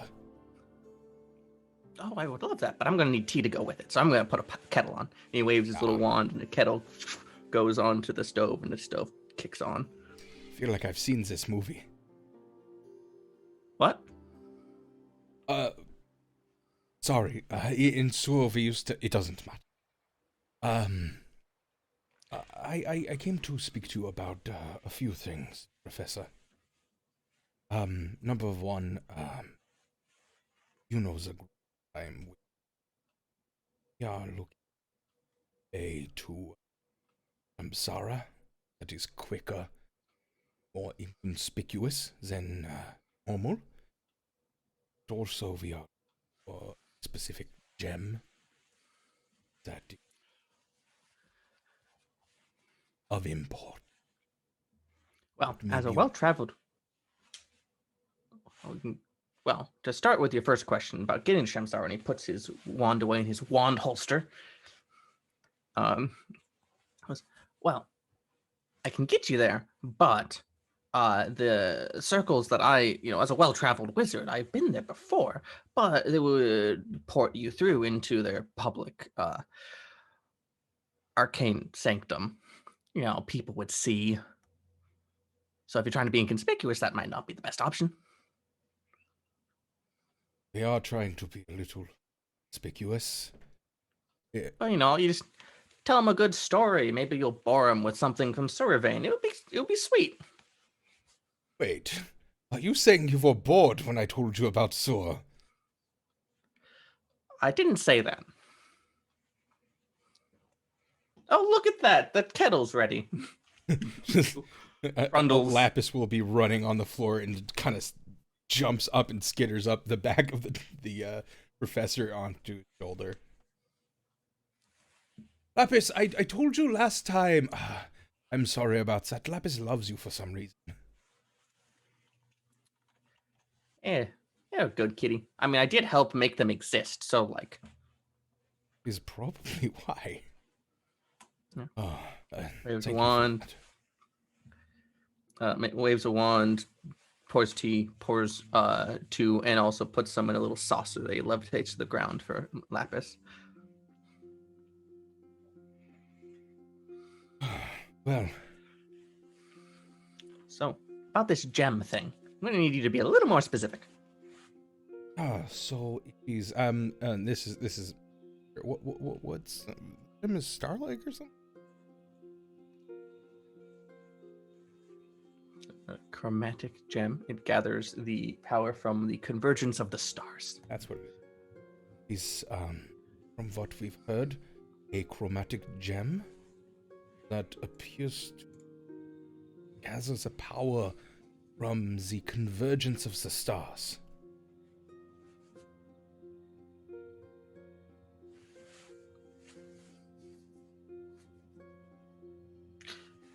I'm gonna grab a book.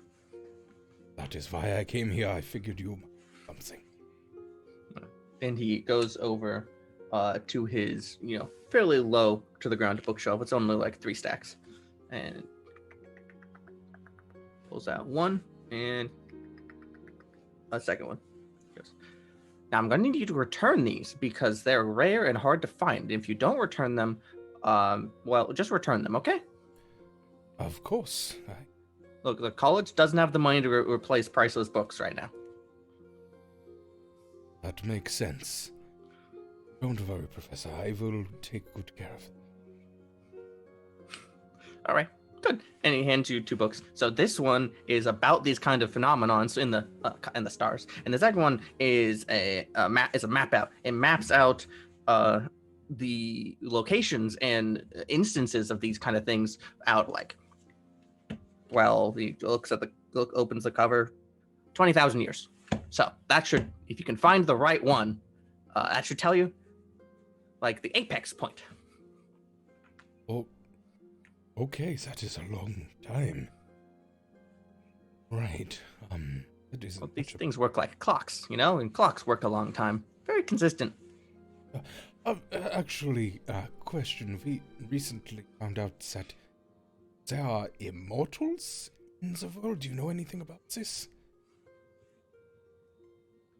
Well, lots of people have strived for immortality. I mean, the Baron did, even. You guys are killing all the Everlights and stuff to try to suck the life soul force thing. I mean, Hawkfrost knows more about that. All the doom and gloom magic. That's really more his stuff. But he's not very... I mean, I think he's a good time. I mean, the way he sends those faux withering insults out to try to undercut my self-esteem, like, I know he's just having a good time. Honestly, I feel like there just might be something underneath, like, he's insecure, maybe? Like love. Like, he really appreciates that we keep each other sharp. You certainly do that, yes. I appreciate all your help. I will speak with my group about the teleportations I talked about. Thank you so much. You have been exceedingly helpful in... Oh, is this gonna make you late for our lesson in a couple days? It is very possible. I should also mention that in Shamsara, I should also be able to find the final ingredient I need to cure the gasping. That's really good. That's good for your personal achievement and self-esteem. I hope you do it. Also for people who are... It's fine. Thank you. Like, I get it. We all go through this point where, like, we feel like we're getting to the top of our game, and then we have to, like, put something out that actually affects the world, and, publish something that people care about, so we can, like, keep doing what we care about. I get it. His eye twitches a little bit. Yeah. Well, I hope you enjoy the turnover. So much. You have been as invaluable as always. I wanted to ask, your friend, what's this? Zake Sarkar. I am the club I'm the club advisor for the young adventure for the Adventurers Club, and like some of them have been wondering if he could come in as a guest, to speak to them. Maybe next week, or the week after. I will talk to him. He is very good at talking to people, so I don't see why not. I mean, like, I just helped you out a lot, so I was hoping you could help me out a lot, You know what? I will. It would mean a lot to them. I'm trying to be careful not to call them kids because, like, it's a college. They're adults, but, like, they're all kids. Oh, I understand what you're saying there. Yeah, no, I will impress upon Zake how much help you have been. I appreciate it. And, like, if they can't get Zake, I guess, like, you could ask one of your other friends, but, like, they want Zake. If for some reason Zake cannot come, would the, well, just... Would the guardian of the city, as she has been called before, also be useful? The Vanguard's probably too busy. You could do it. Yeah, I could. I will try to make sure Zake comes. That would be ideal. Really, like, I think some of them have a crush on him. Oh, does that make sense? Zake is very... Well, anyway, it was nice having you stop by. I was already awake, Oh, if you talk to Hawkfrost about the thing, say Mad Lamar sent you, ask about the Everlights. He'll know. Lots. Oh, all right. Thank you. should probably go to Calm Towers and first was all right. Well, I'm getting sleepy. You can shut yourself out. Make sure to lock the door. And he pulls out his wand and does a little sweep motion, and his clothes just magically sparkle transition into a nightgown as he walks into the back room. As I leave, I just go, no matter what anyone says, you are the best wizard I've met. Not as good as you.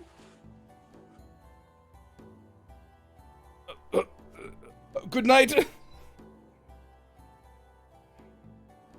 And leave. Yep. Professor, I've had Professor Madlamar in the chamber for like 3 seasons. What a delightful human. I love him. That is the best human.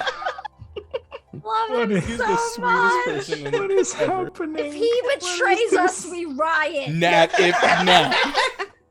this is the one person you're not allowed to make betrayals. So the real question is, that's Alika. I really hope Zake does it's not career day. He's a club guest speaker. Zake's gonna do a panel at Adventure Con. Yes, pretty much. I hate this. We got. You know what the worst part is? Stuff Zake is doing. That I think that Zake would probably do it. Nuna doesn't want to do it, but.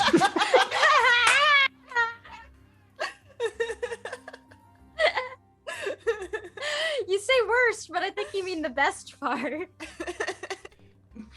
Oh, it's great. Just do it so Lena can give you shit forever about it. Oh yeah, Lena will be there just watching. Like, let's put Shamsara on hold for this. No, that's a one shot. Lena will be sitting in the back of the room just like with this shit-eating grin on her face the whole time. Asking him questions that make him look bad at the worst moments. Shitty questions and like, who asked that? Like, and maybe just... Remember when you killed 50 people in 10 seconds? Oh my god. Like, do you remember like 2 years ago when we were trying to steal this thing and you fell on your face and it looked really bad and then I had to save you? Do you remember that?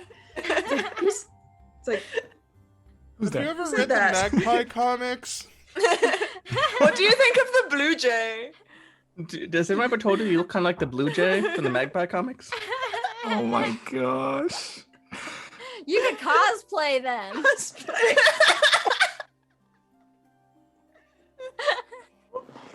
I know a person that uses googly eyes.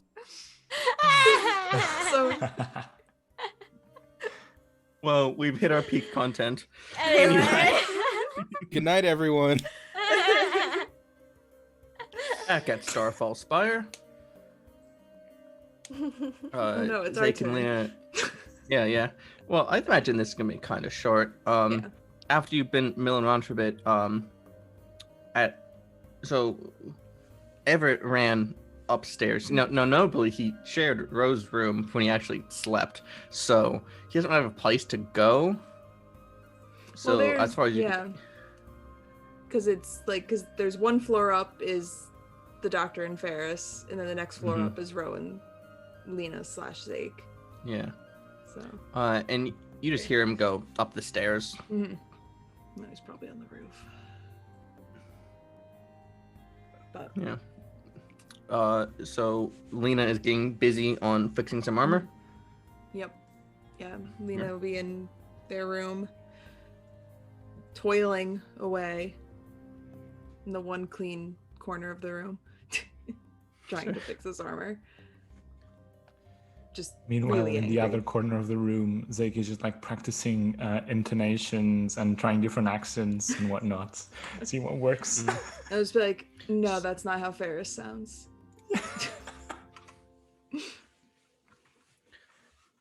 So, are you going to use impersonation to create a persona? Yes, I am. Let me just check which one I need to use because there's different I would describe levels. it as the second one, a persona of an officer or something like that. Yeah, that makes sense. Just trying to find it. Yep, for sure. Cool. I'm not going to say you have to tell me all the details of the persona right now. I just want to like this is when the ideation is happening in the fiction.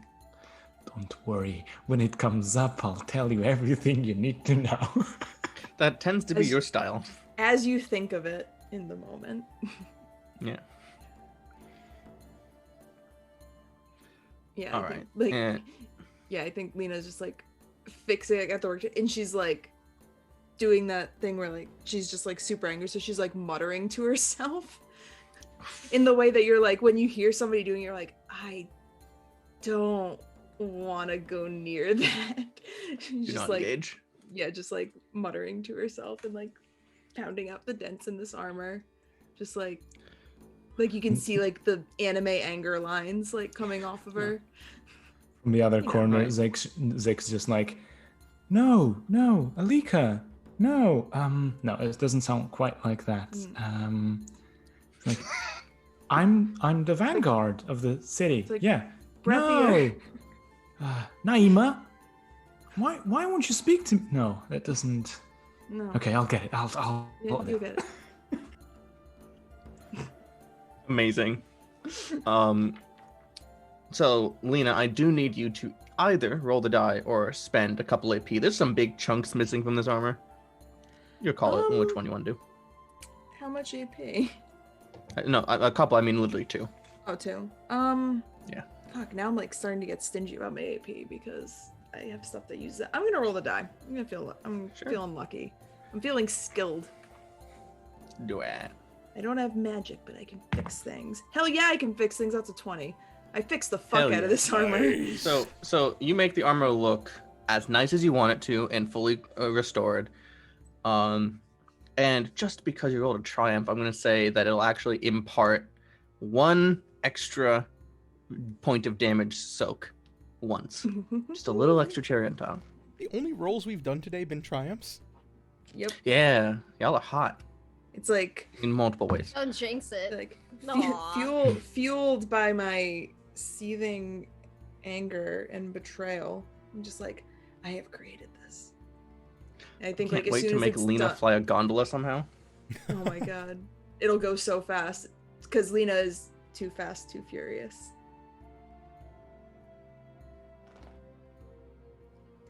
Good night, everyone.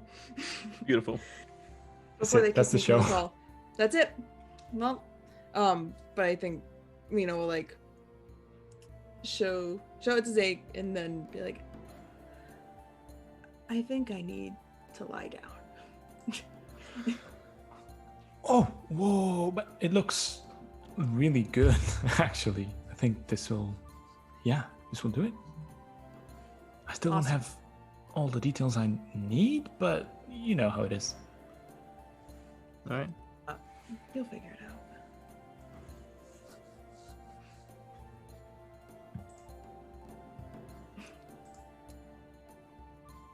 All right. So, just to be clear, out of curiosity, are you trying to make the armor look as good as new, or are you just trying to make it look fixed and in good shape? Like, you know when so there's this YouTube channel, Eva Cover Dog, and she just made like this armor that like It's a really was good like channel. purposely weathered.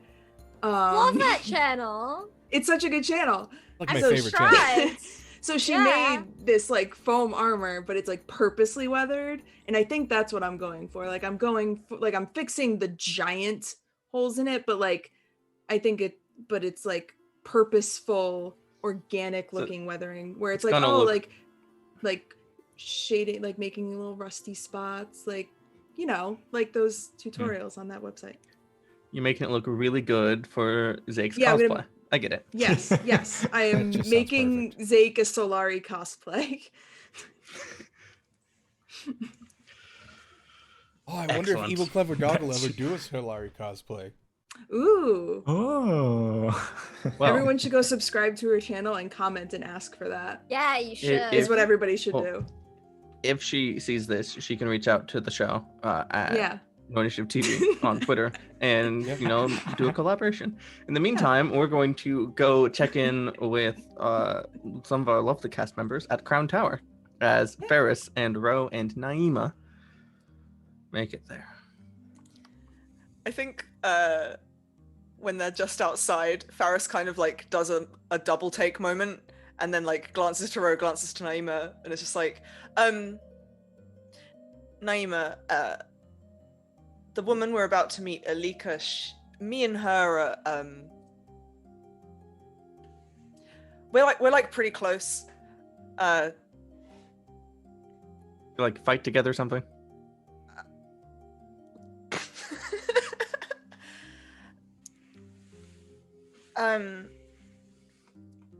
We're like really, really close friends. So this isn't just like a work associate. Anyway, and then she goes in. Bro, just from the back goes, they're mates. You have a girlfriend? I mean, we haven't said those words yet.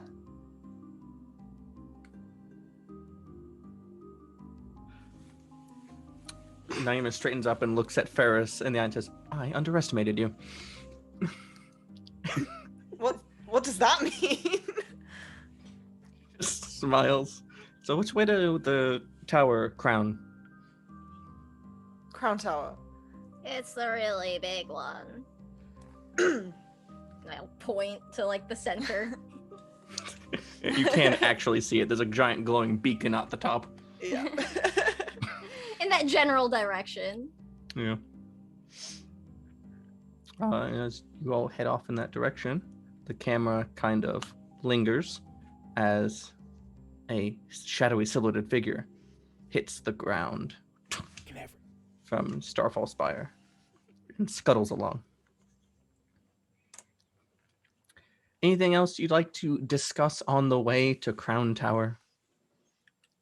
I mean, I think if Naima's being relatively nice to her again, Faris might try to spark up some small talk just for the sake of like cheering up Ro mainly, like give Ro a bit of comfort as well along the way. I think at first Naima is kind of, because Naima's really fickle in how she treats Ferris. At first she's being a little just like meh about it, but at some point you think like there's a look that goes from Naima to Ro and she kind of gets it and she's like, oh, okay. Starts talking.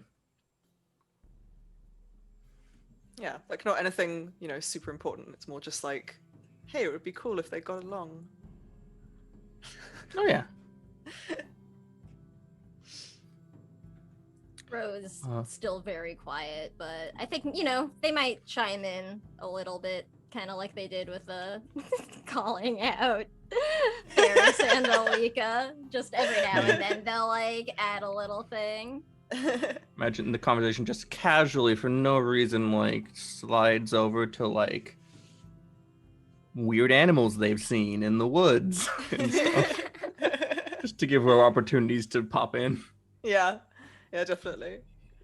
Yeah. So Ro is so powerful they can turn into animals. That's pretty cool. I mean, I don't tend to do magic. It's a little predictable, but that's not what you said the first time I cast magic in front of you. You were like, "Oh my god, Faris, that's so amazing." I was like 9.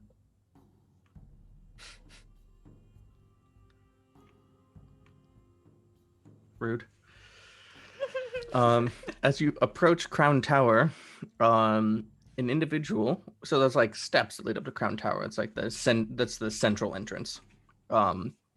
And coming into view at the doorway is a kind of aqua and teal blue silhouette of Nephany, who walks out, sees you, and just turns around and walks back inside. Smooth. She walked back into the tower? Yep. Oh, for fuck's sake. Faris just like storms in after. Yeah. As you're approaching up the stairs, you just hear a door close. There's a lot of doors, though. Mm-hmm. Do I see Nephany around Gavin there? is... you don't see Nephany, but Gavin is sitting there, and he's like... kind of looking at one of the doors to the side, and then sees Ferris and Ro and this fight child walk in that he doesn't recognize. Nephany, go through that door. She points to the one that just closed.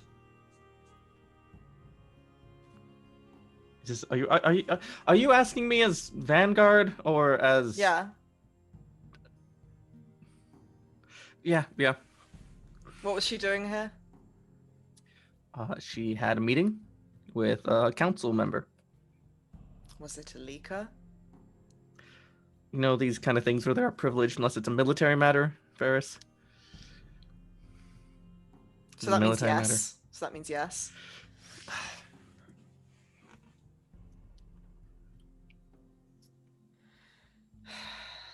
Where's Alika? Is she up in her office? Her room. Okay. She's with me, by the way, and she'll just like walk past without even. Just like, yep, you guys can come in. We're with the Vanguard. Yep. And Naima looks at Gavin, and he seems like ever so slightly intimidated by this 13-year-old. Gavin's intimidated by a lot of people, though. I get that impression. Gavin is intimidated by a lot of people, including Ferris. Probably right. You know what? We're going to go up to that door that Nephany just went through. Yeah. Okay. Ferris just knocks. The door has like a little label on the side. It is cleaning supplies. Just like knocks loudly on it. Sorry, Naima, this won't take a moment. Gavin kind of mutters under his breath, I tell them to be quiet, but the rooms are all sound warded, so there's no response at the knock. But Alright, she just opens the door. Okay. Just opens the door. The cleaning closet. Nephany's standing there in full like teal and aqua regalia, and her pole arms wrapped to her back, and she's just kind of inspecting some glass bottles of cleaner. Casually. I've done this before. Yes, Byros. Yes, that's what I came here for. Ferris just stands there with her arms folded. This will clean it up nicely, and she grabs a bottle and then turns and goes, "Oh, didn't expect to run into you. Well, I got what I came for, so I'll just be off." So I was under the impression... Imagine Ferris is like... Yeah, she's Ferris just... like in the doorway, in the way. Very much in the doorway. So I was under the impression that we'd kind of severed ties with your group. Well... Considering how piss poor your operation was and what went down. Well, that gives us something in common.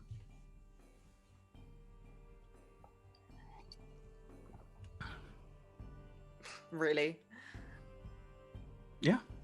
I've decided that I was sticking to a place, waiting for someone who wasn't going to come back. So I'm leaving on a convenient motive city that happened to be in the area. Fine.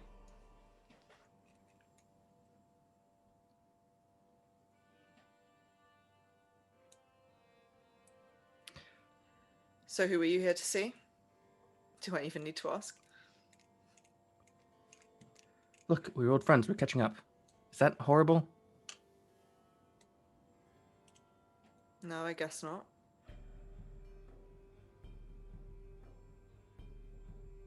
I thought you were here for your organization. No, just personal matters. This conversation feels a little bit like it's winding down, so could you... Sure, I'm busy anyway. See you around, I guess. She walks past, sees the two children watching. Shrivels a little on the inside, but just a little bit, not much visibly. Pauses in the center, holding the cleaner, turns to the door, and just you can put walks that back. Out. You can. She just walks out holding it. That's stealing. Yes, you just stole in front of the Vanguard. Do you actually like call out like you can put that back? Yeah. She's just like you can just put the cleaner down, Nephany. She lets go of it and it just levitates back over to you because it's basically water. Ferris didn't really see her using her powers before, did she? Nope, that's new. for Ferris. Ferris's face drops a little bit. Just grabs it, puts it back in the cupboard, shuts the door. You know, Okay. This is the second time we've kind of met on unfortunate circumstances. Maybe third, depending how you count Neargath. Do you want to just talk like normal people sometime? That was a horrible idea. Sorry. And she just turned and walks away. Ferris is like, and then she stops. Yes, fine, sure. But not right now. I'm busy right now with things. And she gestures to Naima and Ro. But sure, if you're going to be around. Don't want it to be weird.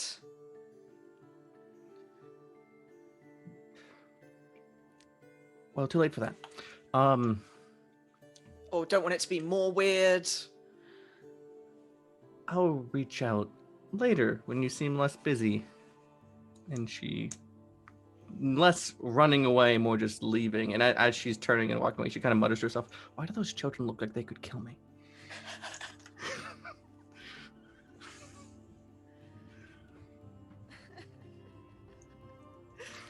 Because they could. Yeah. So Gavin just kind of claps his hands together and goes, well, that was fun. Friends? Yeah, I guess. I don't know what's happening with her. I'm gonna go find Alika. Is Hawkfrost in, by the way, as well? I need to talk to him. No, I headed out to like the public college to, I think, be mean to someone, and then he's probably head home. Oh, that sounds like him. Okay. GL is in.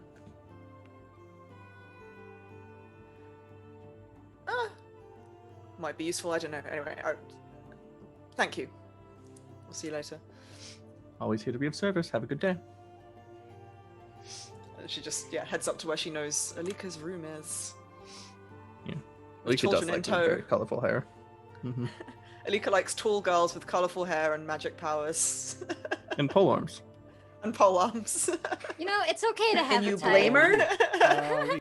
What's not to love? She likes wives. Yeah, I don't understand. Alika is just Megan. It's fine. No lies detected. Alika's much cooler than me, but we have the same taste in women. Right. So as you're walking up, Naima just looks at her and is like, so who the fuck was that? I don't totally know, honestly. I know she used to work with the people that we just dealt with in that last city place. I think she and Alika are like, I don't know, friends, or used to be.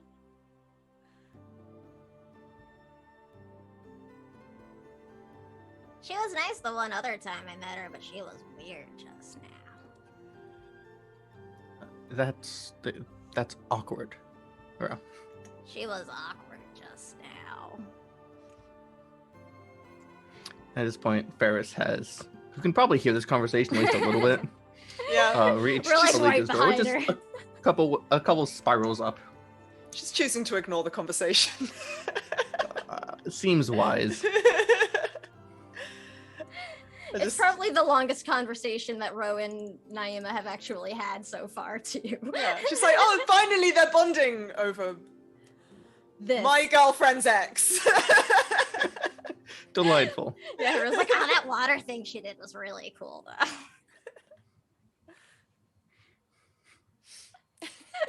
Part of me was hoping you were gonna like fight a little bit, like just if it came up a little bit. If it came up at all, she could be like, water control soap attack. It would have been really entertaining. Oh man, if Lika came down to see Ferris and Naima fighting, would have been fucking amazing. Anyway. Yeah. Ferris waits for them to catch up to her before she knocks on the door.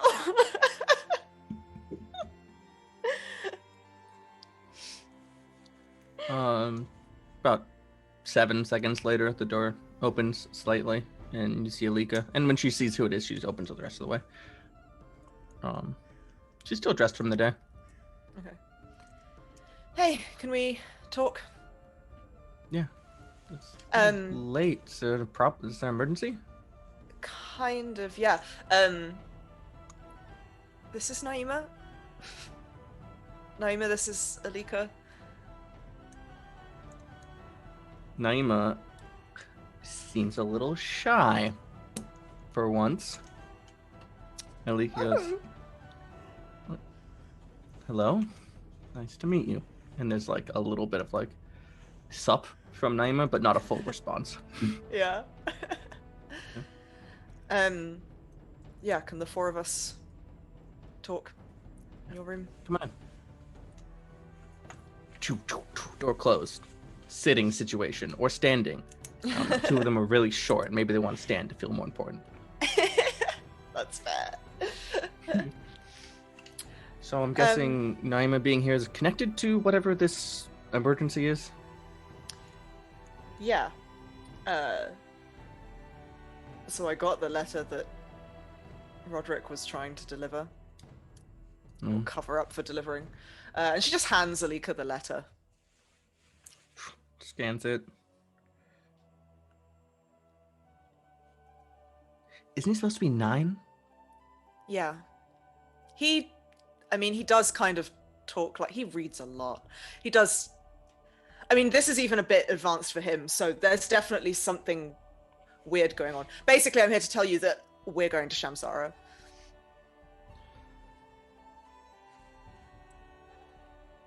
Like, not just me and Naima, the whole group is coming too. She seems like she's doing math in her head. And there's a good chance that, we have a plan to go in stealthily, but the second anyone recognizes me, it's over. So there's a chance there may be a fight. So I thought you should know. Alika puts the letter down on the table, open, still faced open, goes.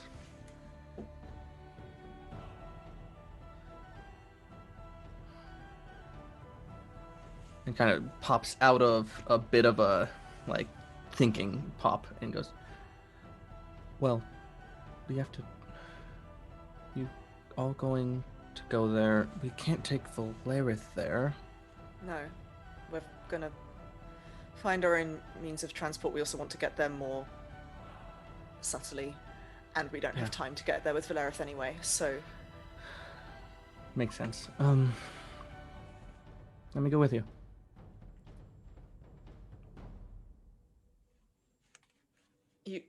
You don't have to do that.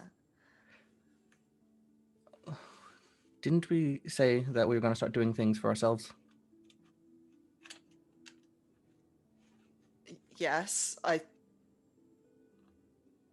thought you meant more date nights and things, not you putting yourself in a ridiculous amount of danger for me.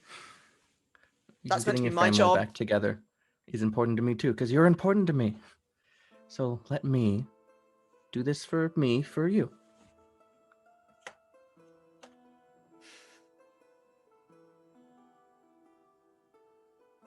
Valerith has already scheduled to go to head up north to she looks at some paperwork, town of Gravewater. It's by a big lake. You're going to stay there for about a week, so we should have enough time to get there and come back.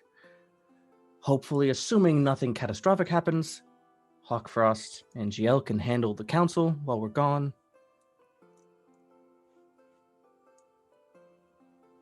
It should work.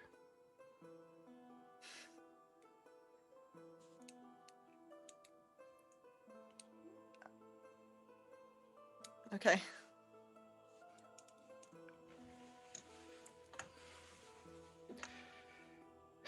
She kind of lets out a breath. That was easier than I thought. Ferris is just kind of staring at her in this look of like shock and admiration and this like huge mixture of emotions. But okay, the city's set to leave in the morning, so I have a lot of stuff I have to do in the meantime.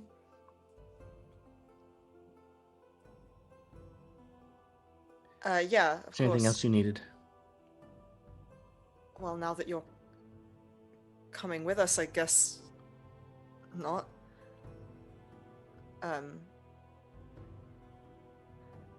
mean, I was kind of assuming this was going to be an issue with me being the Vanguard, but like this means you're sanctioning this, so this is all fine. Ferris, this individual, Aaron, right? He has kidnapped your brother? Yeah. And holding him in his, sounds like he's probably holding him in his personal dwelling. This feels like a personal mission to me.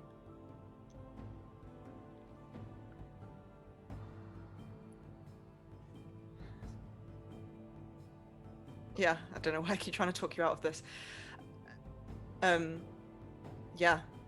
And it sounds like there's some greater threat involved with this chromatic gem or whatever. Whatever we face, we can get over it together. Also, not to try and put you off again, but he did order me to... You know, and you're walking right into...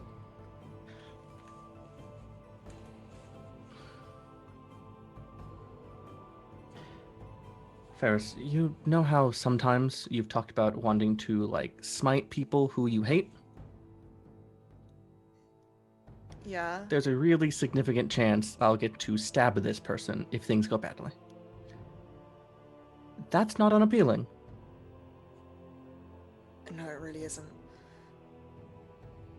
And then she looks at Ro and is like, sorry. It's okay.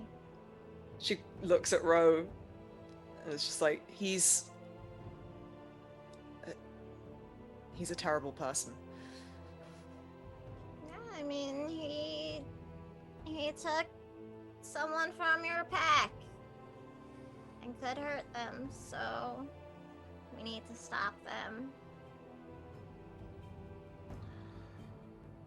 Most important thing is that we get Camille back.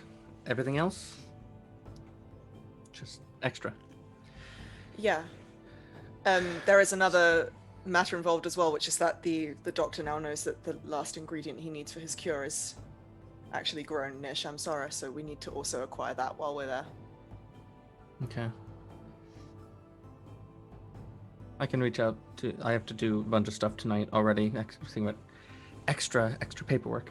So I can reach out to Hawkfrost and ask about that flower and get details about that. You don't worry about it. I got it.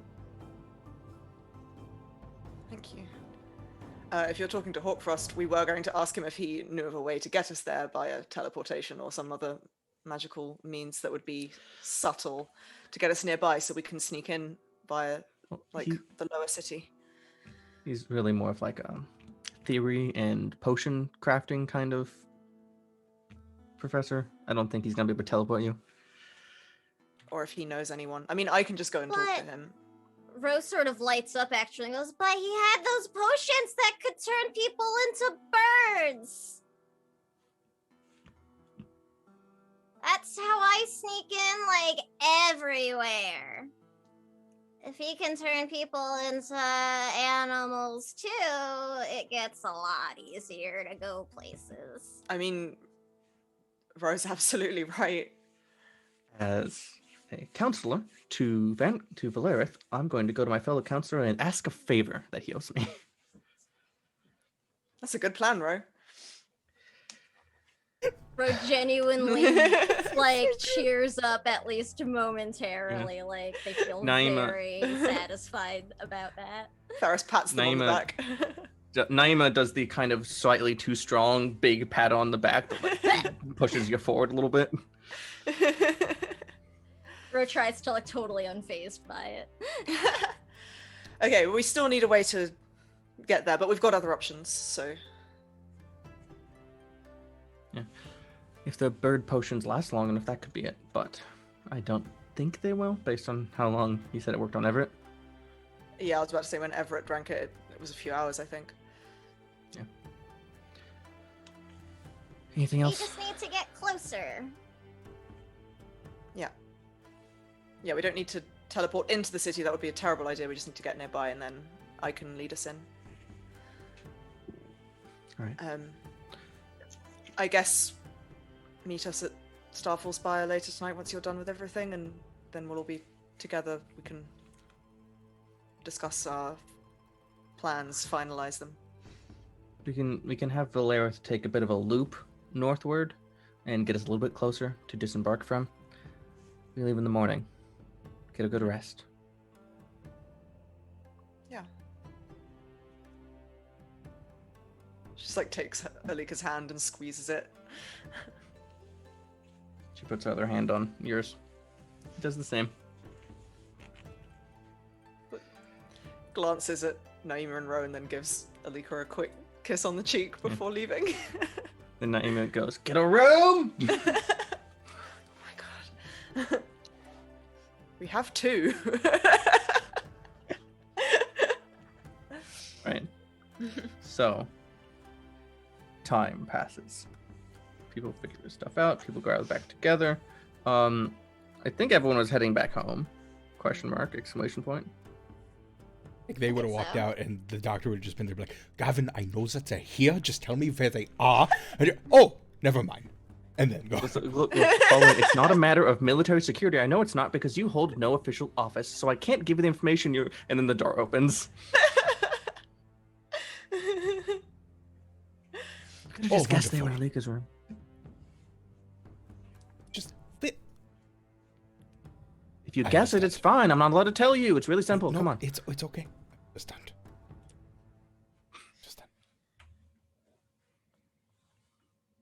Hello, friends. All right. Hey, Doctor.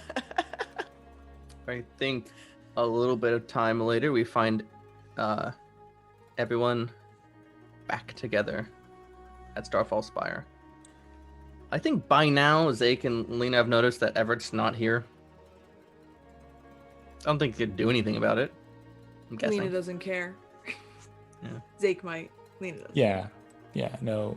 Zake will leave Lena to rest for a bit and go away so that Lena doesn't know this is happening, and just leave a little note in a place that he would know Everett would look if he came back or something.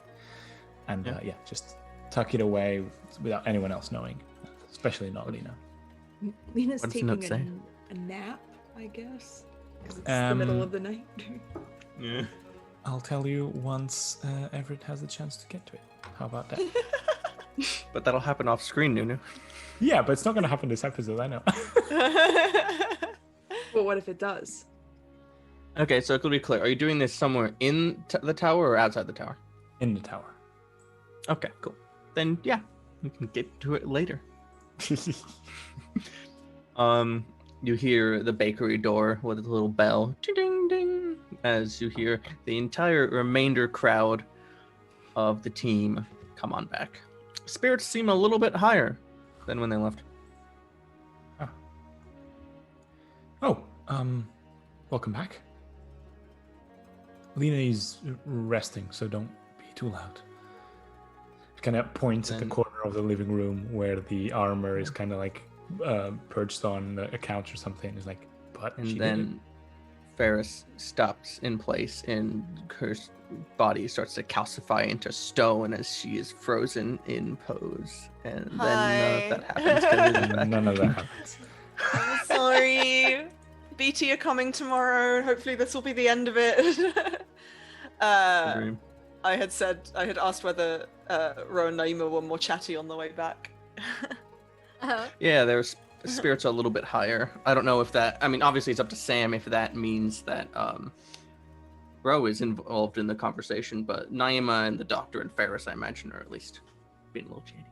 Yeah, I think Ro is a little chattier on the way back, definitely, than they were on the way out. They're still feeling down, but coming up with an idea that everybody else got excited about went a long way towards making them feel a little bit better.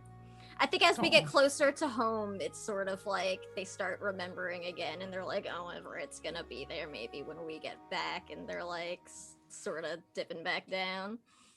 Mm-hmm. Teens. All right. When everyone gets back, Lena is sleeping, stealing the links, stealing the winks she can get. Zeke is about. You don't see Everett anywhere, and the doctor has a couple books to study theoretically. Reading a little bit. Yeah. Bumping into things as you read on the street. No. No, he's singing a song about all of the people who. Sorry, No, Faris. he's singing a song about all the people who live in the town, and how he wishes that he could get more out of life, but he just wants to read his books. Thank you. This provincial life. Yes. Thank you. Thank you. Thank you. Thank you. So, any news? We've got a way to get there, or not really? But I have some information. Professor Matt Lamar said he could teleport us into Samsara. The only problem is be directly into a place of commons. People would be there, they would be asking what you're doing there, etc., etc. Yeah, we don't want that. Well, I mean, it's all a matter of confidence. If that's our only option, then we just need to do it. It's not our only option. Firstly, Alika wants to come with us.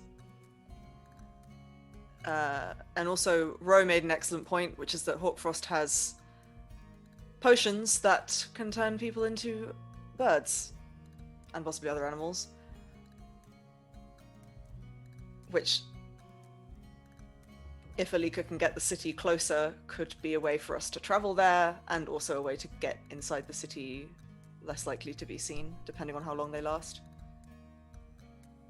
Heck, you could even potentially have Madeline teleport you all there as birds. I was about to say that. Yeah. I was literally about to go. Yeah, that too. I was literally about to go. The professor could teleport us as birds. It might be strange, but maybe he could. Oh, he could teleport with us, and say he's releasing birds into the area because it's their natural habitat. Yeah. And Sure. of course, we still have the dragon option. But I mean, even as a bird, I feel like Zeke could talk his way up. Don't think so, but I don't know. Are we sure we have enough potion for everyone? What's the deal? Did you speak to Hawkfrost? Well, Alika went to speak to him. Okay. I guess it depends. It might be super strange if suddenly 8 birds or 9 or however many the fuck we are, I lost count at this point, just pop up in the place of trades that we said, like a common place, and poof, 9 birds just appear. That sounds suspicious. More suspicious than 9 people, you know? Well, I mean, also, we could be put in a bag, and the professor could come with us in a bag and then let us. I don't know. It's just ideas. Sure. Yeah, no, that sounds perfect. And then we have to wait for the potion to run out, right? Because if I recall correctly, there was no way to revert it. Yeah, that's true.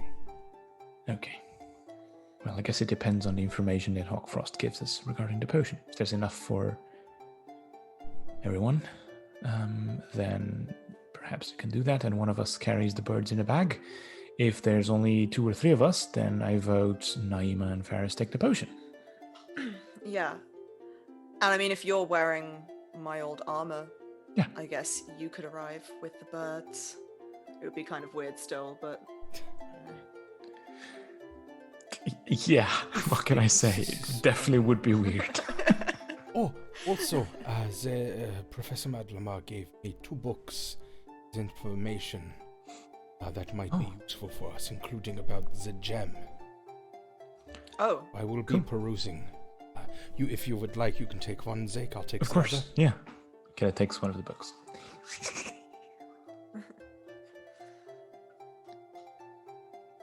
Are you going to spend some time studying the books tonight? While we wait for Alika, we study the books. All right. So one of the books is like 10 minutes to figure out how the numbers work and map it out. You can to figure out when and where exactly this convergence is set to happen. It's not that hard considering it's the next one date-wise.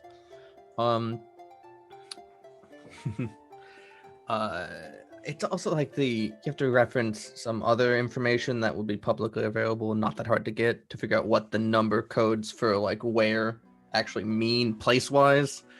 But basically, it converges right, slightly off-center from the mesa that the Shamsaran city is built upon. To a fairly stark degree. So is this like a coordinates type situation where we Yeah. can pick up a map and show it to Faris and say, "What's this building?" Yeah. So the city of Shamsara is built into a mesa. So unfortunately, a lat long coordinate is a little less helpful than it might otherwise be. But it's a little off from the mesa. So if there's, for instance, a structure built to one side, hanging over the edge, something like that, you might be able to spy it out. Otherwise, it would just be like a building next to the mesa, which might be easier to get to than something up on top anyway. Gotcha. So it's not like it's not in the mesa but off-centered, but it's like out completely. Okay, gotcha. Yeah. It's enough information that when you get there, you could be like, there. That must be it. I mean, would Faris be able to think what that building would be from her memory of the city? Where your memory of the city, where that would kind of be structured, would actually just be land in the middle of the slums. Because like at the bottom, at the base of it. Yeah. Which Stars that's don't changed. choose fancy buildings. This movie. The other book takes a little bit more time to decipher, and it's actually talking about what this star energy represents, and it talks about a lot of theory, and it's kind of dense and a little boring. So the doctor's reading that. Oh yeah. Oh 100%. Yeah, 100%. Wow. But when you really drill down into it, the theory it presents is that the stars are these leaks from a different realm. And that we'll get to the more exciting part yet. And then every so often, because of these wounds, the world has to kind of slough off the extra energy. And theoretically, this conjunction, which also involves some stuff with the moon, would take that extra energy from whatever's beyond the stars and condense it down to one point, which could normally be quite dangerous, but people have a tendency to take that energy and capture it. It's not too specific because the last one of these that happened was before the book was published by a couple hundred years. So it's theory level. Oh no. So I'm sure all the information is 100% accurate.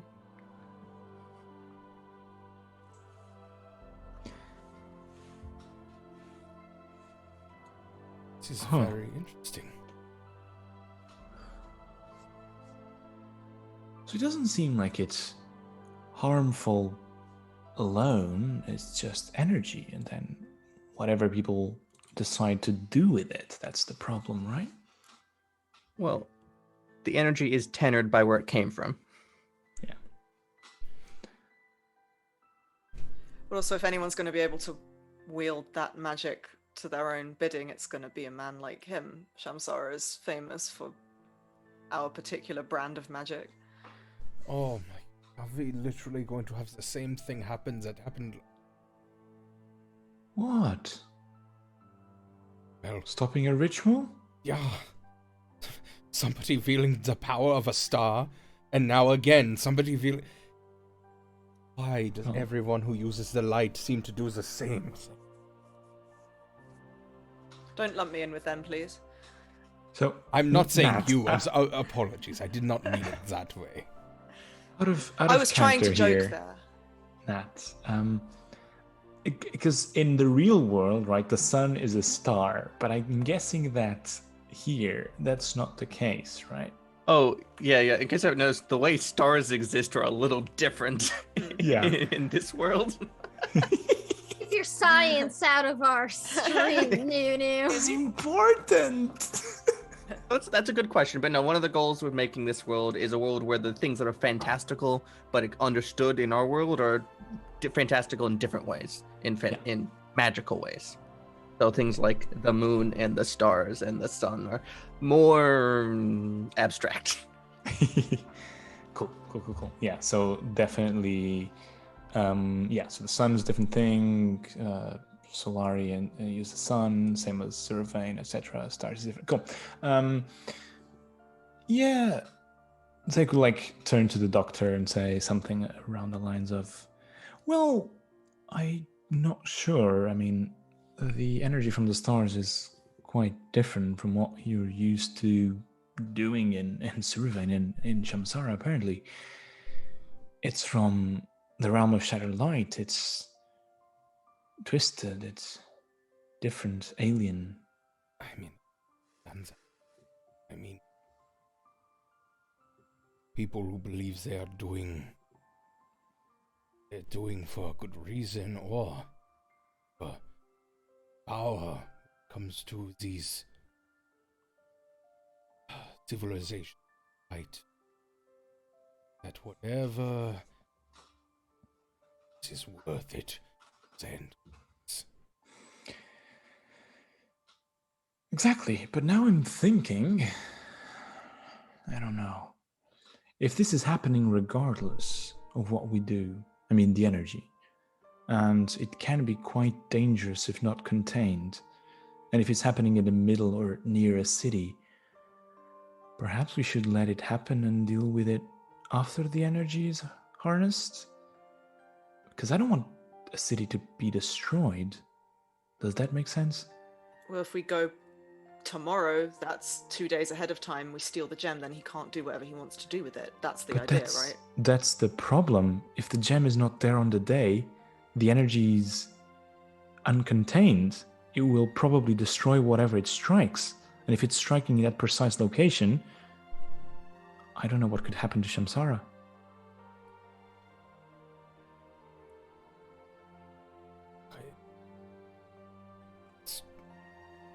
A stupid idea, but we could always try to steal the gem and be there to use it. Very stupid idea.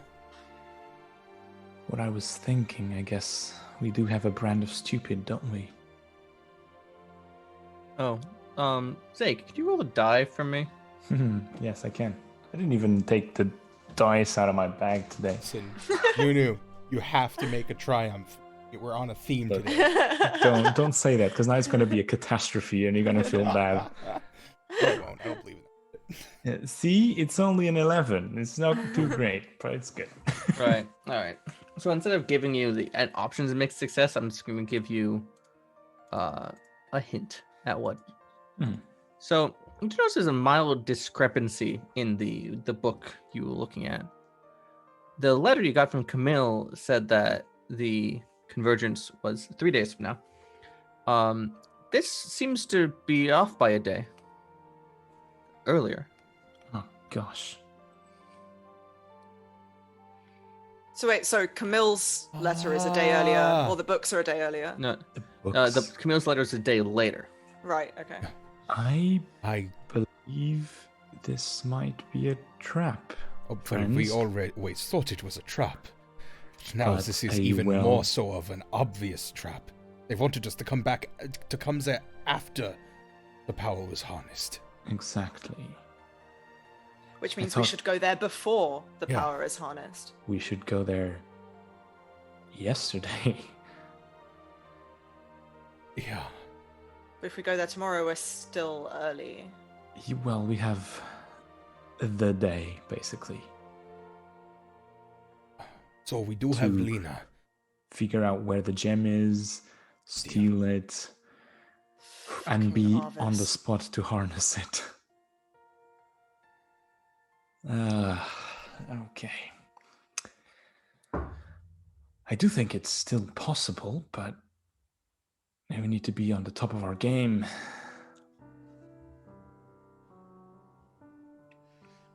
We really need to go as quickly as possible. I think using Professor Matlamar's teleportation would be best. Again, I can always make anyone who really needs to look different. Yeah, I think that's the best option. And now I'm kind of on board with the bird plan because we just need to go and take some of you as birds, maybe. Okay, I think I'm gonna wake up Lena. It's not so bad, I bet you'll like it. I bet I will. I'm gonna wake up Lena because I think she needs to know that things have changed. Be right back. If you hear screams, it's because he wasn't ready to wake up. And Zeke leaves and goes and wakes up Lena. In the distance, you heard a gunshot. That was a joke. Was it though? Yeah, was it? I hope so, God.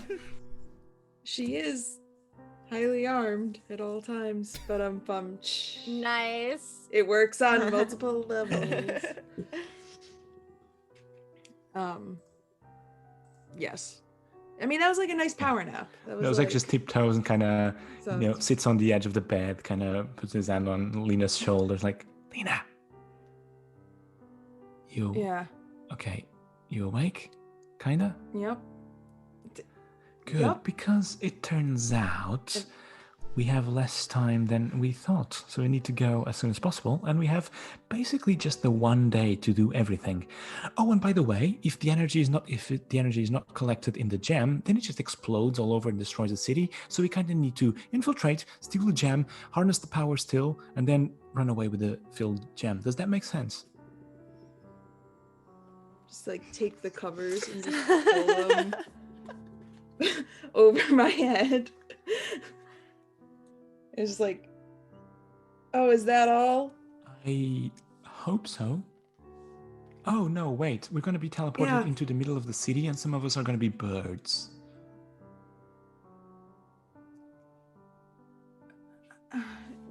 Covers back up. What?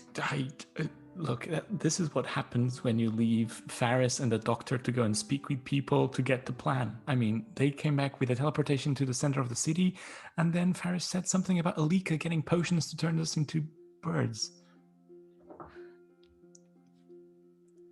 I hope you appreciate my level of planning now. No, they're still better at planning than you are. Yeah. That's fair. Actually, so we're going to be. How are we going to then not be birds? Apparently we wait. But you did. Planning's not my strong suit, so forgive me if I'm missing something. No, you are absolutely correct.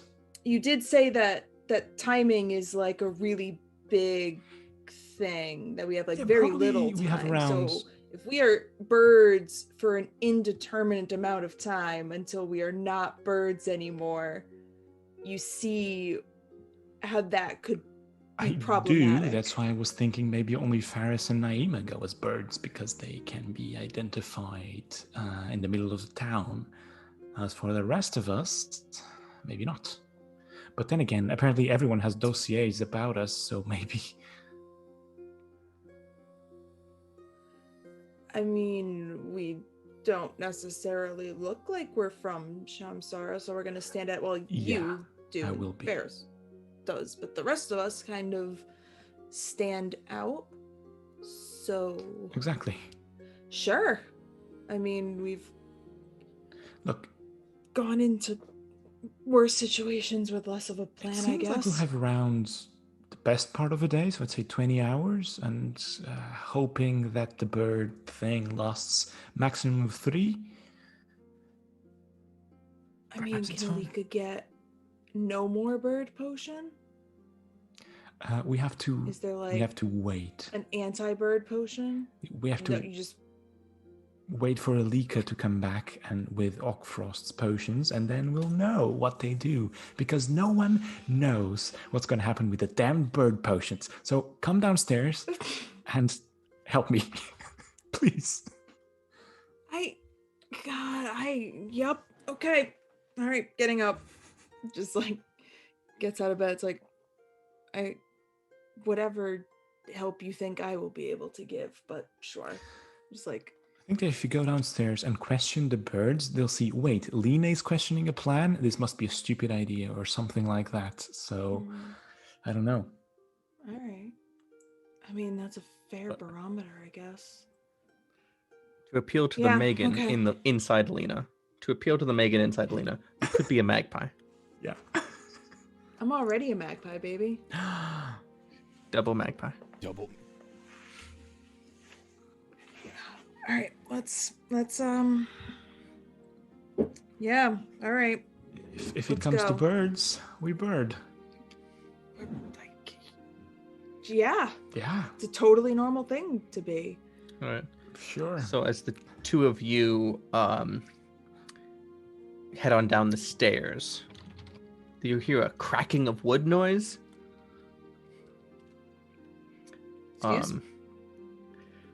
As we're gonna cut into the rest of the people who stayed downstairs, as Naima was playing with her ring and grew to be quite tall, and just cracked a floorboard, and then she becomes like 8 feet tall. By the way. Wow, I have never had somebody taller than me. That's so cool. Oh, Shit! And she like smacks the ring a couple times, and is going do do do do do. Good again. Yes. Oh no. Oh no. Oh no, we're good. No, we good. Oh, okay. Is that going to be a problem while we're in Shamsara? Well, I was just trying to practice for, when inevitably this plan about birds and teleportation and other things doesn't work. Because, get taller, sword gets bigger. Yeah, it's a good idea. It's just if that happens while we're attempting the sneaking, not so good.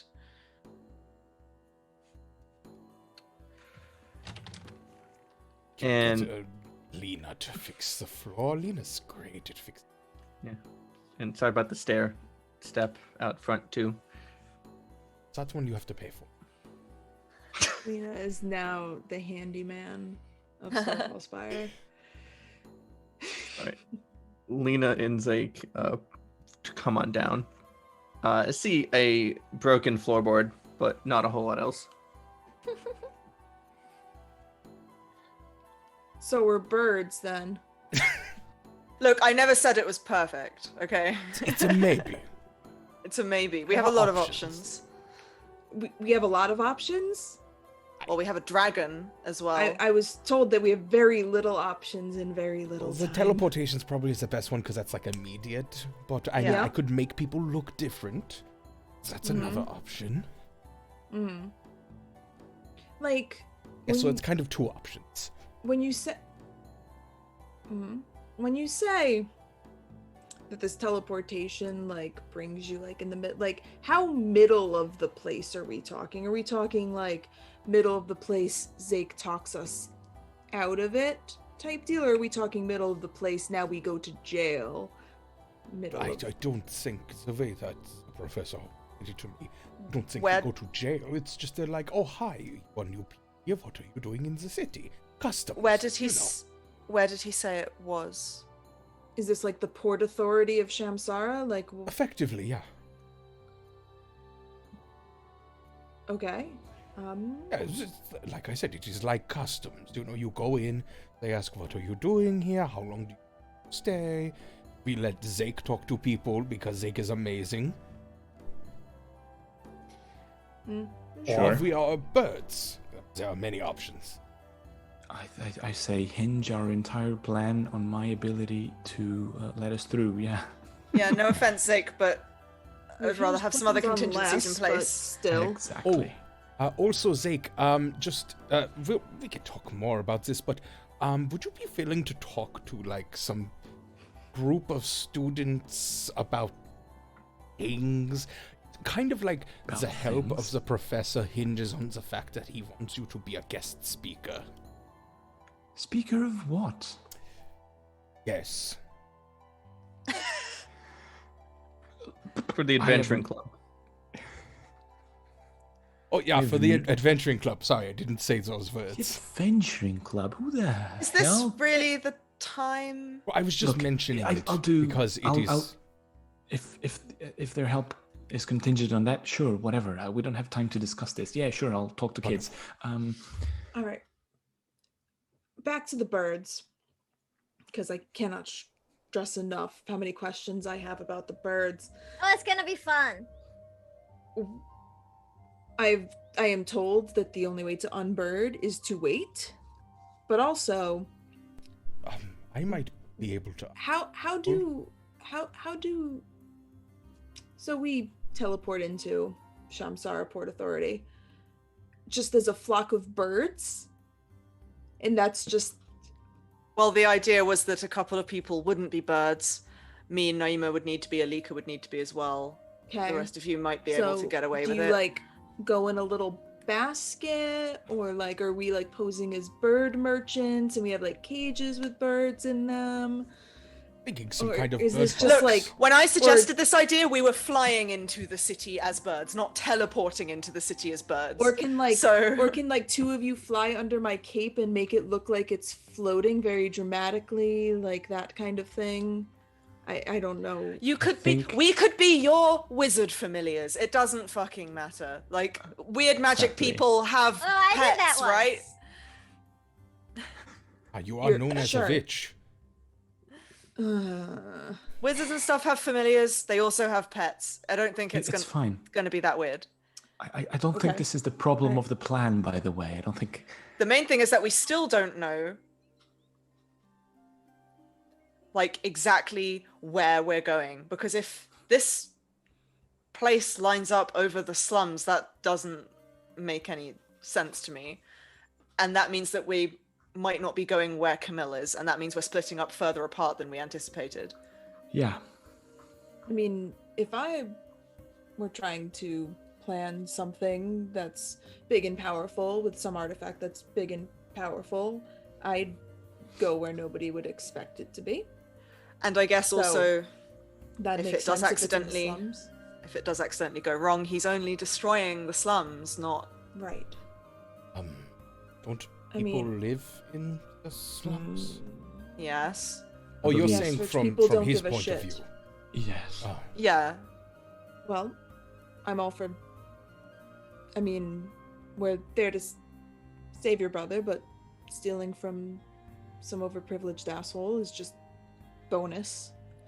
Oh, I won't lie. If I get the chance to stab Aaron, I feel like I'll probably do it. So, remember what happened in Nirgath? Yeah, I know. Yeah. Good. I'm the worst. I'm the last person you should say to not let a need for vengeance take over your actions, but I'm just going to go ahead and say that anyway. I'm not saying that I'm happy that that's the way I feel, but I think I need to admit that that's the way I feel. And you are valid. Okay. So that's... I mean... This is going to be difficult. There's something that's going to make it more difficult. Oh, come on. What is it? Oh, well, after we do all this, yeah. Also the final ingredient to cure the grasping shadow is there as well. We'll need to get that before.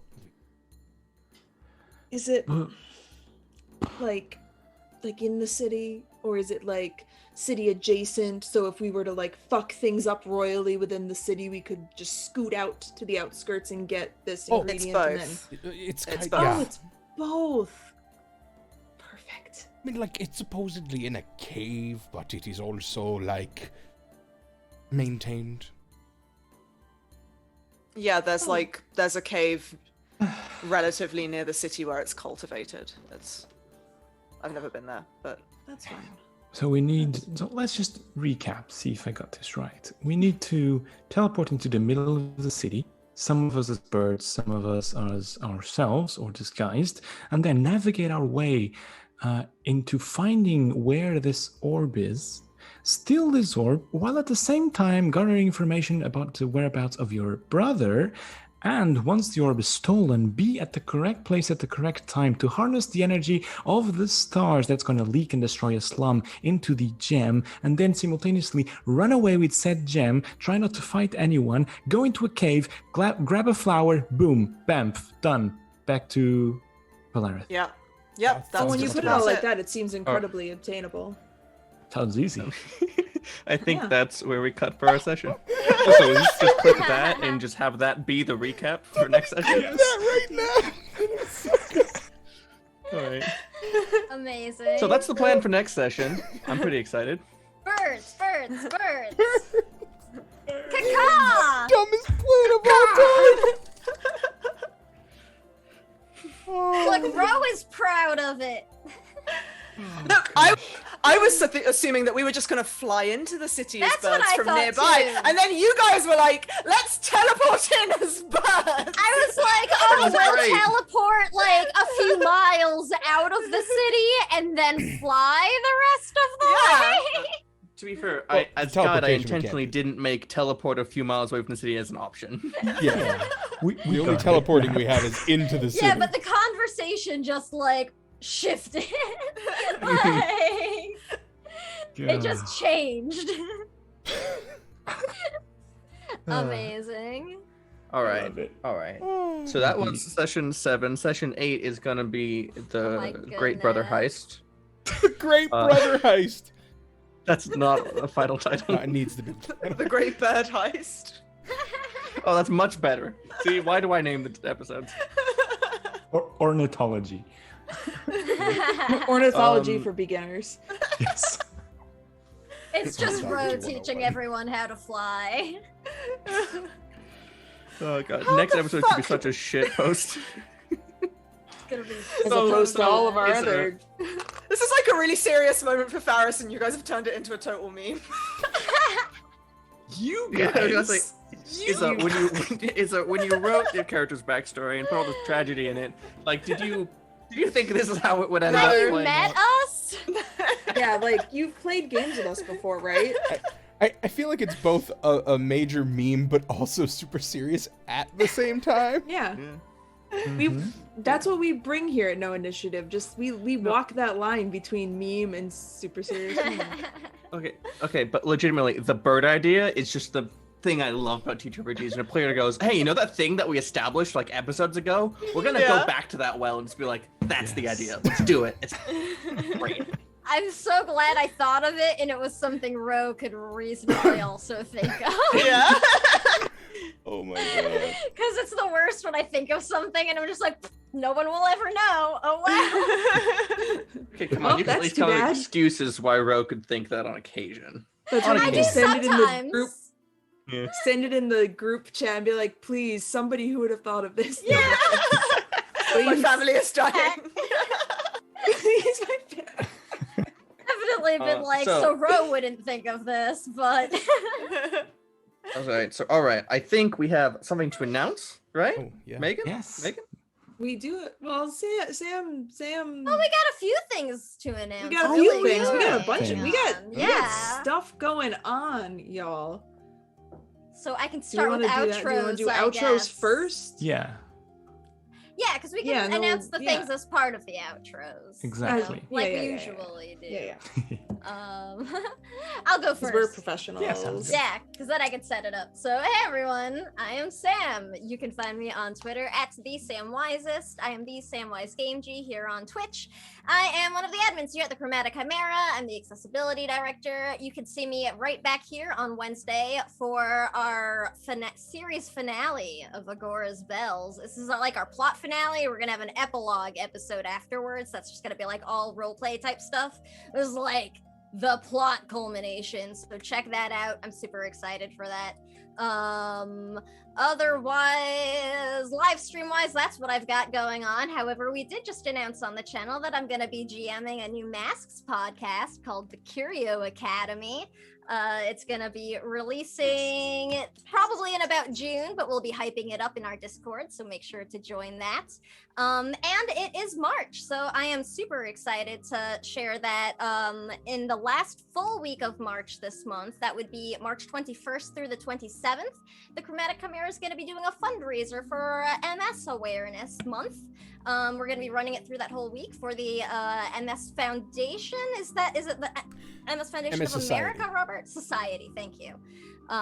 So we will be raising funds for them throughout all of our streams that week. So make sure to come and check back with us then to help us raise some funds for a really important cause. And that's all I've got going right now. So I'll drop it back down to Nunu, and then we can loop. So I'm Nuno, played Zeke, the Charmed Blade, always here every Monday, online at ChainUnoText, wherever you find people online, and I have no announcements to make, because I believe the next one is only once we reach Megan. So, Izza. Oh, hey, what's up? I'm Izza. You can find me at Evil Clever Dog on Twitter and Instagram and YouTube. I make cool cosplay and crafting videos that Megan totally hyped up earlier, completely embarrassing me. Thank you. You're welcome, in terms my friend. of other streaming stuff, you can also find me here every Monday doing this fun show. Next week is going to totally be fine and not traumatizing for Faris in any way, and it's going to be totally serious and not a meme. You can also find me on Wednesdays with Nat and our friend Finn on Finn's Twitch channel, twitch.tv/FinnTheBin, where we play Pokemon Storm Silver, which is a ROM hack of Pokemon Soul Silver. It's very fun. Come watch us talk about how much we love Natu because it's a very good Pokemon and Nuno is wrong. You can also find me on the Asians Represent podcast on their Critical Read Al-Qadim podcast every third Saturday of the month. The most recent episode just went up on their YouTube channel, and then the next one will be in March sometime that I haven't checked yet. And oh god, I have so many things. I'm so sorry. There's also the Spire thing, which will be starting soon. Well, the Spire thing, which is now fully funded on our Indiegogo, me and Nat and Finn and some other cool people, Austin and Frank, are going to be doing a Spire campaign together on Finn's Twitch channel as well. We had an Indiegogo campaign, which was to fund some cool stuff for the stream. It is now fully funded, but you can still go and give some money to us if you want to. So we will be starting that in April. And I'm also going to be on the Legends superhero podcast for a one-shot on the 27th of March, which is a charity one-shot. So you can find out more about that at the Legends Cast 1 on Twitter. I think that's all my things. I've probably forgotten something and I'm very sorry. Anyway, that's me done. Megan, go. I really love that was right after Nunu. Comparatively, I do absolutely nothing. Well, hello. Hi, I'm Megan. You can find me places where you find a person on the internet at MeganLynnFTW. You can also find me here, obviously, on Mondays with these lovely people. You can, let's see what's going on. You can find me the last Tuesday of the month here, my show Unprepared, where I facilitate GMless and prepless games for my friends. This month we're playing a wonderful game called Our Lady that my friend Jess wrote, and it's very, very good. Also, during our fundraiser week, so the last full week of March, so that's the week starting the 22nd being this season finale, so that's hype, but on the 23rd, looking at my calendar, the third Monday in the month, we, No Initiative, will be here joined by our friend James from Protean City Comics, one of the most amazing Masks AP podcasts. And we'll be doing a Masks one-shot. James is going to run a Masks one-shot for us as part of our charity week, which is going to be amazing. I will apologize to him in advance already because it's just going to be chaos, but it's going to be so much fun. Oh, surprise, James, you're running a Masks one-shot for us. So please come hang out with us. We'll be hyping that as we go. So that's the 23rd. Also, this Wednesday, the 3rd, we are launching a podcast. Valerith is coming to your port of call of your podcast app of choice. We have started, or the lovely Sam has begun making our stream into a podcast, which we're very excited about. So if you have just joined us recently or last season, we're starting with season 1, just releasing everything in podcast form. So you can find that starting on this Wednesday, the 3rd. If you go to anchor.fm/no-initiative, you can find that, which is very exciting. So you can get caught up if you haven't been with us from the beginning. And I think the only other thing, I say, Iz and I are going to be in an Aegon podcast. Oh, yeah. That's what you forgot, but I got you. Iz and I are going to be in an Aegon podcast together with some absolutely incredible people. That's probably going to be out this spring. We're starting recording soon, which is going to be so good. We are, as always, incredibly on brand. It's going to be great. And I'm also an indie game designer, and if you like jamless games that are usually sad and also sometimes about robots, you can check out my games at meganlynnftw.itch.io. And I think that's it. You sure about that? A lot of words.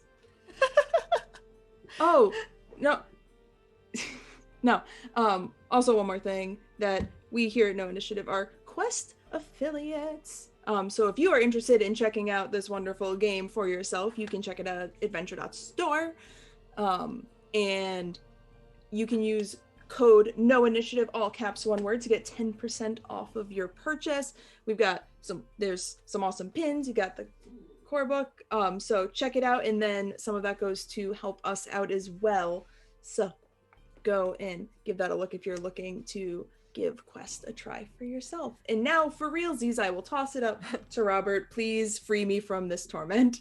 Wait, sorry, first. Nat, why do you get 2 Quest books?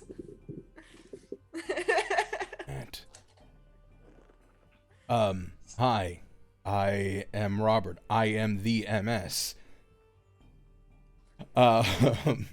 You so, are please, the MS. I am the MS. Please join us at the end of the month for as somebody who has multiple sclerosis. I difficult it is. There are a lot there who have it way worse than me. So I personally, as well as I think every person who has to deal with it, would appreciate it. Just even without donations, just people being there, sharing it with people. But otherwise, I am Robert. You can find me on the internets at Voices of Robert. I am here every Monday, like all these other wonderful people, and we'll be here for National MS Week that we're doing here, and the Masks One Shot, and everything else that has ever been born. So, yeah, that's me. I shall hand it over to our lovely guide, Nathaniel. Hi. There's a guide today. I really enjoyed having you here. If you want more of me, you can follow me at CrimeNut on Twitter. Also, a lot of other things are mentioned. Quest Swing Survey every Monday, Pokemon Storm Silver on Wednesdays, Downfall Spire coming on Fridays, Masks One Shot. I am been spending way too much energy thinking about my Masks character for a one shot. I just is consumed like 6 hours in the last 2 days. I am hyped. Masks will do that. I'm currently making 2 new Masks characters, and it is my every waking thought. 2. I'm jealous. You can do another one. Everybody Play masks. All the Play masks. Please, masks, everybody play masks. masks. But yeah, besides that, I'll just hope to see you again next Monday, 6:00 Eastern Time. Quest of Soaring City, Episode 8, Season 3, Bird Heist. 3 episodes to go. We love you. What's gonna happen at the end of this season? Stay tuned to find out. Good night, everyone. Thank you so much for so hanging much out for with us. We'll see joining you next us. week. Bye, everyone.